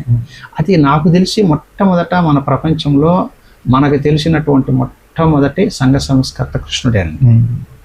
కృష్ణుడే. కాబట్టి వాటిని మనం పురాణాలని ద్వేషించాల్సిన పనిలే. వాటి మూల్యాంకనాలు మనం తిరిగి పరిశీలిస్తే ఓహో అని కొన్ని వాస్తవాలు తెలుస్తాయి. అసలు తత్వం దాంట్లో ఏముంది, అసలు జ్ఞానం ఏముంది, దాన్ని ఒక స్ట్రీమ్ లైన్ చేయాల్సిన అవసరం. స్ట్రీమ్ లైన్ చేయాలంటే ఇప్పుడు మత సంబంధమైన పార్టీలు రాజ్యాలు చేస్తుంటే మనం ఏం చేస్తాం? ఏం చేయాలి? ప్రమాదం చాలా తలకెక్కిపోయింది. మనం ఏం చేయలేం. అసలుకు మనము వివక్షలో ఉండి కూడా మన ఇంట్లో వాళ్ళే మనం అడుగుతారు. అదే మరి తలకెక్కిపోయింది అందరికీ. అది ఆ మరి తయారు చేస్తున్నారు వీళ్ళు. అవును. ఈ మత్తుని మతము మనం కార్ల్ మార్క్స్ అన్నాడు కదా, religion is the opium of the people అని. అంటే మనుషులకి మతం అనేది ఒక మత్తు మందు లాంటిది. అది లాగేస్తే ఇప్పుడు సెల్ చూస్తాం, మనకి ఇది ఒక మత్తు. బట్ తిరిగి తోస్తా ఉంటే దాంట్లో ఏమేమి అయిపోతాం, ప్రపంచం మర్చిపోతాం, బాధ్యతలు మర్చిపోతాం. సెల్లులు చదవద్దురా, అది చూడొద్దురా అని దాని పిల్లలు తల్లిదండ్రులు చంపేసిన వాళ్ళు ఉంటారు. అవును, జరుగుతున్నాయి కదా. ఉన్మాదం, మత్తు అంతే. ఇప్పుడు మత్తంగా మారిపోయింది సెల్ అనేది. మత్తు ఎక్కిపోయింది జనాలకి. అట్లా మత్తం కూడా ఒక మత్తే. ఆ మత్తును తొలగించుకొని చూస్తే మానవత్వం కనిపిస్తుంది. దాన్ని కనిపించని వీళ్ళు ఖురాన్ అయినా బైబిల్ అయినా మన భగవద్గీత అయినా వాస్తవాలు చదవకనే మాట్లాడేస్తారు. ప్రతి మతంలోనూ మంచి ఉంటుంది మొదటి దశ. అంటే వాళ్ళు సఫర్ అయి ఉంటారు, ఆ భావజాలాన్ని ఏకం చేస్తారు. అది తర్వాత మతంగా మారి ఉంటుంది. మతంగా మారకుండా ఉన్నంత వరకు బాగానే ఉంటుంది. మంచి కోసమే పోరాడి ఉంటారు. మహమ్మద్ అయినా క్రీస్తు అయినా ఎవరైనా మంచి కోసమే, కృష్ణుడైనా మంచి కోసమే పోరాడినారు. ఆ మంచిని గమనించకుండా దానికి మతం ముద్ర వేసేసి దాన్ని ఒక ఏదో మత్తు మొదలాగా తయారు చేయడం అనుకోవడం అనేది చాలా సామాజిక ద్రోహం. అది ఇప్పుడు మనుషులు తెలుసుకుంటారో అర్థం కాదు. అన్ని మతాల్లోనూ మనమే ఒక మతానికి వ్యతిరేకము, ఇంకో మతానికి ఫేవర్ అని కాదు. అన్ని మతాల్లోనూ డెఫినెట్గా మానవత్వం గురించి చెప్పేటివి. అవునవును. తర్వాత రాని చేర్పులు అన్నీ అయిపోయి అవి మత్తు ఎక్కిచ్చే స్థాయికి పోతాయి. అప్పుడు ప్రమాదం అవుతుంది. అట్లా విపరీతం అయిపోయి. అది కాబట్టి ఈ పురాణాలు రాయడంలో కూడా అదే లక్షణం, అదే ఉద్దేశం. వాస్తవాన్ని కప్పిపుచ్చి దాన్ని మత్తు మందులాగా తయారు చేయడం, ఆ భావజాలాన్ని. అది ఒక మతంగా మారడం. ఆ ముసుగు తొలగిస్తే పురాణాల్లో ఏమిటని తెలుస్తుంది. అట్లా చాలా ఉన్నాయండి. అది ఎప్పుడు తెచ్చుకుంటారో అర్థం కాదు. మీరు చాలా బుక్స్ రాసుకున్నారు సార్. ఈసారి ఇంకొక బుక్ మీద మనము చాలా బుక్స్ ఉన్నాయి మీ అన్నీ సమాజంలో మీరు దర్శించిన విషయాలతోనే రాశారు. సమాజంలో మీరు ఏదైతే చూశారో దర్శించిన విషయాలని మీరు బుక్గా మార్చినారు అన్నిటినీ. ఈసారి నెక్స్ట్ ఇంకొక బుక్ మీద చేద్దాం సార్. అయ్యో, నేను రీసెర్చ్ చేయింది ఏది రాయను. చిన్న కథ అయింది. మీకు ఒక ఉదాహరణ, ఉలిగవ్వ అని ఒక వ్యవస్థ. ఉలిగవ్వ అని చెప్పింటాను మీకు. ఇప్పుడు ఒకప్పుడు బీసీ కులాల్లో, కొన్ని కులాల్లో, ఇప్పుడు ఎస్సీల కులాల్లో, అందులో మాదిగ కులంలోని నిలిచి ఉంది ఏది ఒక సంప్రదాయం. ఏదేది బసివినిగా మార్చడం. చాలా మంది ఉన్నారండి ఇప్పుడు, చెప్పుకోరు. ఏమిటి దుర్మార్గం? ఏదో దేవత పేరుతోనో, లేదో కోరిక తీర్చిన దేవతనో, రేణుకమ్మ దేవతనో పెట్టి ఆ చిన్నపిల్లలు కానించి మీ బసివిని వదిలేస్తారు. ఆమె ఎవరు కొంగు పట్టుకున్నా కాదనమాట. అంటే ఊరుమ్మడి వేసిగా తయారు చేయడం. మొల్ల ఉంది కదా రామాయణం రాసిన మొల్ల బసివి. బసివి అని అట్లా చాలా మంది అంతా పోయినారు. ఇప్పుడు బీసీ కులాల్లో పోయినారు. ఒక్క మాదిగ కులంలోనే ఉంది. అట్లాగే మగవాళ్ళను కూడా వదులుతారు. వాళ్ళని ఉలిగవ్వ అంటారు. దేవాలయం ఉంది హంపికి యువతల. మునిరాబాద్ మండలంలో ఉలిగ అనే పల్లె, అక్కడ ఉలిగ దేవాలయం ఉంది. మంగళవారం, శుక్రవారం కొన్ని వేల మంది వచ్చి పూజ చేస్తారు. పక్కనే తుంగభద్ర స్నానం చేస్తారు. ఆడికి పోతే శుక్రవారం, మంగళవారం మీరు ఎప్పుడైనా పోయింది వీడియో తీయండి. గట్టున వేల మంది నీళ్ళలో స్నానం చేసి పక్కన ఉలిగమ్మగా మార్చబడుతున్నటువంటి చిన్న అమ్మాయిలు అబ్బాయిలు చూడండి, అట్లా వండర్ అర్థం ఏంది ఇది. మరి అయితే ఇది బస్సుని లాగానే వాళ్ళు 6 నెలలు ఆడవేషం వేసుకొని భిక్షాటం చేయాలి, మళ్ళీ రైతులే. అయితే పశువుని మాత్రం అసహించుకుంటారు, ఒక వ్యభిచారిలాగా. ఇతన్ని మాత్రం గౌరవిస్తారు, ఏమని పెళ్లి జరుగుతానో పోయి ఆశీర్వదించాలి, పండుగ వచ్చినా అతని కాలు మొక్కాలి. ఏమిటిది? పురుషాధిక్య సమాజం. అదే బస్సుని అయితే వ్యభిచారిలాగా చూస్తారు, అదే మగవాడైతే దేవుడిలాగా చూస్తారు. కానీ ఈ ఆచారం వల్ల వాళ్ళు 6 నెలలు రైతులే 6 నెలలు భిక్షాటం చేసి రావాలంటే మగవాళ్ళు ఆడవాళ్ళు వండింది తీసుకోరు, వాళ్ళే భిక్ష తీసుకుని ఇస్తారు, లేదా ఆ ఆచారం వల్ల ఉండే ఇండ్ల వల్ల బంచేస్తారు, లేదా మామూలు ఇళ్ళలో బంచేయడం. నేను నవలు రాశాను, అది 5-6 ఏళ్ళు పరిశోధన చేశాను. నాకు అర్థమైంది ఏంటంటే బీసీ కులాల్లోనే ఉంది, బీసీ కులాల్లో, అగ్ర కులాల్లో లేదు, ఎస్సీ కులాల్లో కూడా లేదు. ఎస్సీ కులాల్లో దాని ప్యారలల్గా ఇది ఉంది బసి ఆచారం. మరి ఎంత బాధాకరం అంటే వాళ్ళు 6 నెలలు తిరుగుతారు అనుకోండి భిక్షాటన చేస్తూ. అట్లాగా 6 నెలల సంవత్సరానికి వాళ్ళ జీవితంలో ఒక 60 ఏళ్ళు 70-80 ఏళ్ళు బతుకుతాడు అనుకుందాం, 40 ఏళ్ళు భిక్షాటనగా చేయడానికి సరిపోయింది వాళ్ళకి. అంటే 40 ఏళ్ళ శ్రమ వేస్ట్ అయిపోయినట్టే కదా. వాళ్ళు ఆర్థికంగా ఎట్లా దిగుతారు మీరు ఆలోచించారు. ఇది కుట్ర, ఈ ఆచారం పెట్టే వెనక ఒక కుట్ర ఉంది, ఈ బీసీలు ఎదగకూడదు అని నేను నవల రాశాను.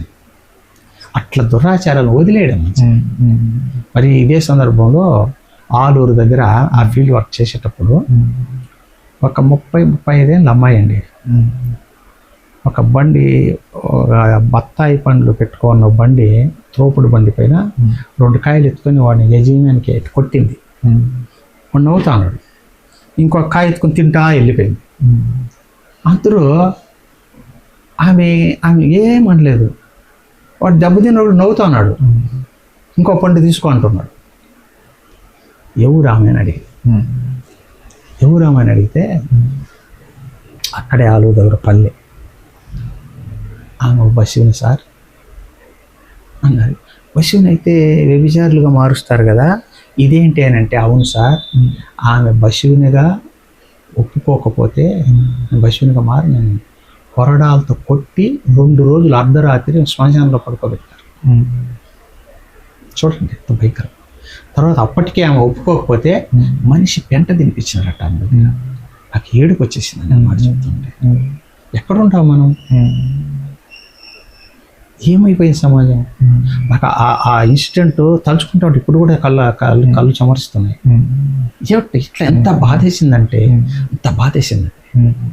ఎక్కడ మారింది సమాజం? ఏం మారలేదు, వేషాలు భాష మారింది తప్పితే అట్లే పడి ఉంది. ఇవన్నీ పై మెరుగులే అని అనిపించింది. అది కూడా ఉలిగా నవల్లో చెప్పాను. అది చాలా దారుణంగా ఉందండి. అవి ఇది ఒక మాదిగ కులంలోనే ఉంది. సాంఘిక దురాచారాలు ఇంకా ఉన్నాయండి, ఏం లేదు. ఇంతకుముందు ముద్ర నవలు రాశాను కదా పశువుల గురించి. సుమారు 200-300 మందిని కలిసి ఉంటాను పశువులు చిత్తూరు జిల్లాలో. చాలా మంది చెప్పారు, పల్లెల్లో ఆడవాళ్ళు, ఇళ్ళల్లో టౌన్లో ఆడవాళ్ళు, ముసలోళ్ళు, అట్లా మధ్యవయస్కులు పనిచేస్తుంటారు ఆడవాళ్ళు. వాళ్ళు ముక్కాలు భాగం పశువులు అండి, చెప్పరు, అవమానిస్తారు. నేను పరిశోధించి చెప్పాను. కాబట్టి వీటిపైనంతా నేను ఎందుకు అది రాస్తున్నా అంటే, ఇవి ఉండకూడదురా నాయన అని చెప్పడానికే రాస్తున్నానంట వాళ్ళపైన. నేను ఎక్కువ అట్లే అదే రాసేది. నాకేమో డబ్బులు కావాలని రాయలే, పేరు కావాలని రాయలే. అవే వస్తుండే పేరు వస్తుంది వేరు. కానీ చింత బాధ ఈ అన్నగారిన కులాలలో, ఎనుకబడిన కులాల్లో, లేదు అగ్ర కులాల్లో అయినా కూడా ఈ ఆచారాలు అనేది ఎందుకు ఉండాలి? మనిషి ఉపగ్రహాలు పోతుంటే అయినా కూడా పాతాళంలోనే ఏమి అభివృద్ధి చెందినట్టు? ఇప్పుడు ఒకటి చెప్తాను, మార్స్ ఉపగ్రహానికో చంద్ర ఉపగ్రహానికో మనిషిని పంపిస్తారనుకుందాం. ఎవరిని పంపిస్తారండి? ఒక ఎస్సీ సైంటిస్ట్ని ఏమన్నా పంపిస్తారా? ఒక బీసీ సైంటిస్ట్ని ఏమన్నా పంపిస్తారా? బాగా ఆలోచించండి. ఎక్కడండి ఎదిగింది? ఎక్కడ ఎదిగింది? దేశం. పై మెరుగులు ఈ రాజకీయ నాయకులు వీళ్ళు ఓట్ల కోసం అది చేస్తామా ఇది చేస్తామని చెప్పాల్సిందే కానీ వేషాల్లో మోడర్నైజ్ అయినారు తప్పితే భావజాలంలో కాదు. నేను భలే ఇట్లాంటివి నేను అదే గిరిజన కథలు నేను ఎక్కువ రాసిండేది. మీకు ఇంత ముందు బుక్ చూపిస్తుంది కదా, అన్నీ ఇవే బాధేస్తాం చూస్తే. వాళ్ళు చూస్తే బాధేసి కథ రాయాలనిపిస్తుంది. అంటే అదన్నా చదువుకుందరు ఏదన్నా ఆలోచిస్తారు వాళ్ళ గురించి అని. ఇట్లాంటివి చాలా దుర్మార్గాలు ఉన్నాయండి.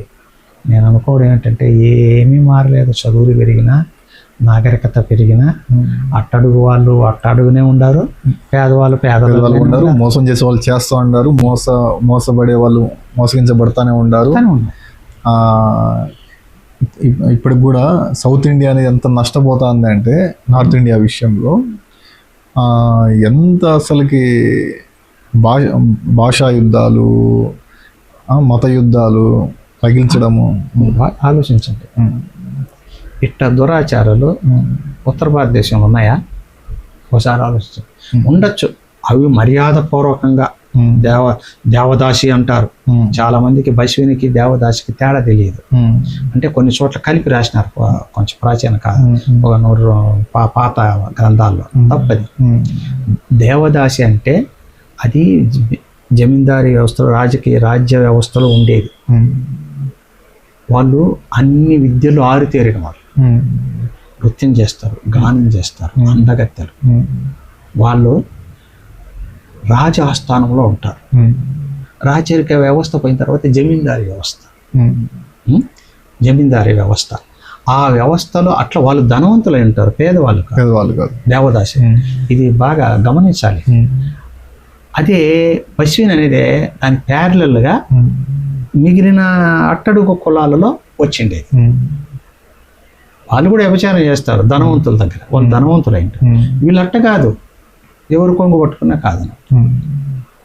చాలా దుర్మార్గమైనటువంటి వ్యవస్థ. ఈ వ్యవస్థ పోవాలని కదా మన బాధ, పోవాలని. అది ఏ కులమన్నా కాదు.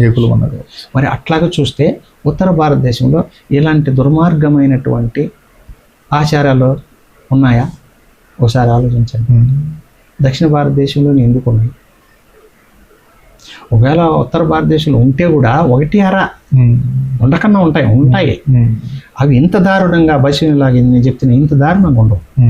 ఉంటాయి కొన్ని దేవదాసిలాగా గౌరవంగా ఇట్లాంటివి ఉంటాయి. ఇది దక్షిణ భారతదేశంలో మీరు ఒక్కొక్క ప్రాంతంలో ఒక్కొక్క విధమైనటువంటి దురాచారం కళ్ళనీళ్ళు తెప్పించేస్తాయి. మన జీవితం చాలదు వాటి గురించి రాయడానికి. మనకు ఆ భాషలు తెలియవు, అవి రాయడానికి చాలా బాధేస్తుంది. అది మిత్రం.